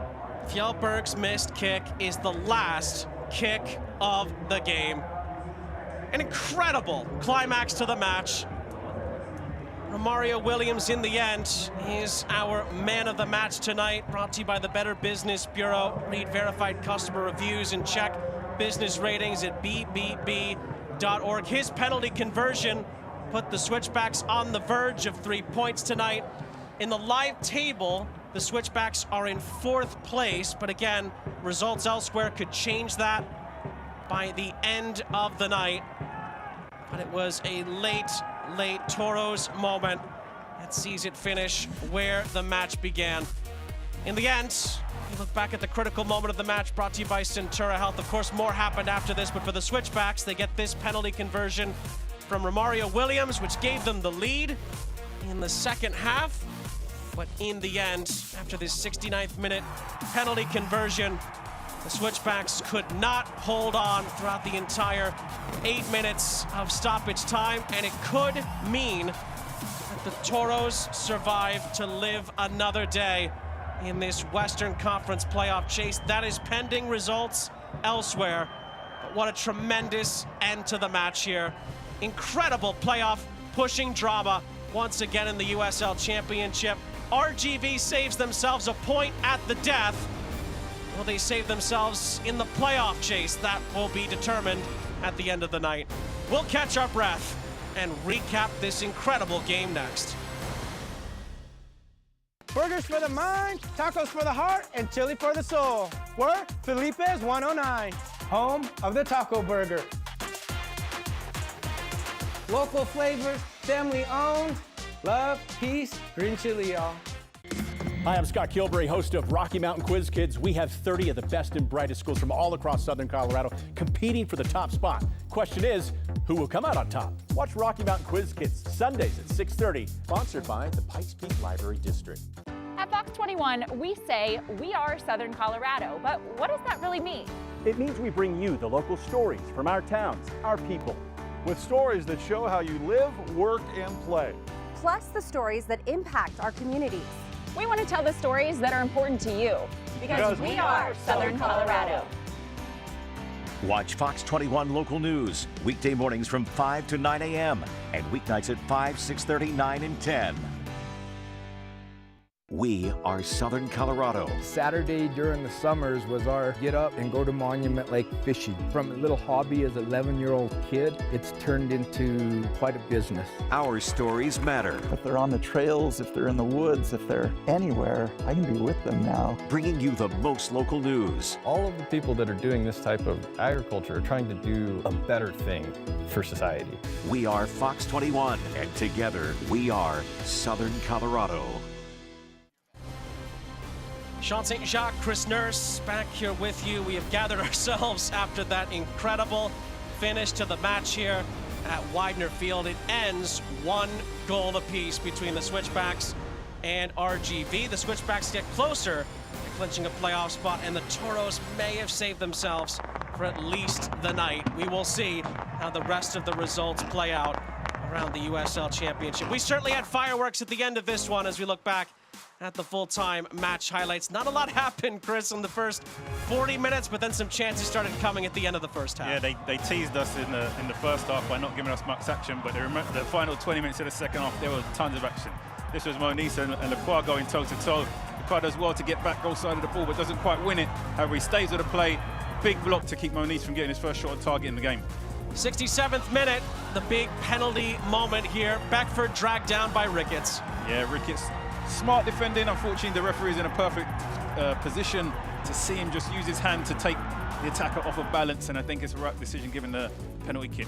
And Romario Williams stepped up and scored for the Switchbacks. Romario Williams doing what he does best, getting himself on the score sheet for the Switchbacks and then dancing his way through the night. His 14th goal of the season. There was never a doubt about it. As they celebrate at the moment, the Switchbacks feeling like they were going to win the match, but Taylor Davila had other ideas, and he took both of our breaths away at the end. Yeah, if you look at Davila's eye, he just takes a touch and then he gets his head up and sees where the goalkeeper is. You can see the goalkeeper doesn't move because he's completely unbalanced. His weight is all on the wrong foot, and Davila buries this in the back of the net. Great strike from distance, drilled hard and low along the floor, giving the goalkeeper no chance. And in the end, the Toros give themselves a chance to live another day in the playoff chase for the USL Championship postseason. Again, that is pending other results later on tonight. Better Business Bureau full-time match stats. There were definitely not this many shots at the end of the first half. 19 in total, and 2 shots on target apiece, and in the end, 1 goal apiece. And of course, the big footnote, Jonas Fjellberg missing the big chance with the last kick of the game. Yeah, this is definitely 2 points dropped for Colorado Switchbacks. However, it's an absolutely massive point for RGV. Not only did they get that point with just 10 men, it's going to help them build confidence, a little bit more belief. They kept fighting to the last minute. It was the 97th minute, 8 minutes of added time. They managed to get the equalizing goal at the 97th minute. I think that's a huge positive for RGV. They can be happy leaving here at 1 point. We'll see if the results go their way elsewhere. But in the end, the 10-man Toros survive at Widener Field this time around. Romario Williams looked to potentially won the match for the Switchbacks, but missed chances down the stretch, including the last kick of the game, allowed the Switchbacks to drop points, and the Toros may very well have a chance to live to fight another day. For Chris Nurse and our entire crew, I'm Sean St. Jacques. We say so long from Colorado Springs, and really, are you not entertained? This copyrighted telecast of the United Soccer League Championship cannot be retransmitted, rebroadcast, or reproduced without the expressed written consent of the United Soccer League Championship.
From playoff contention. The whistle goes, and it's Romario Williams who steps up and scores. The Jamaican just can't stop scoring at the moment for the Switchbacks. It's a mighty swing of the boot from Romario Williams, and it could be a goal that seems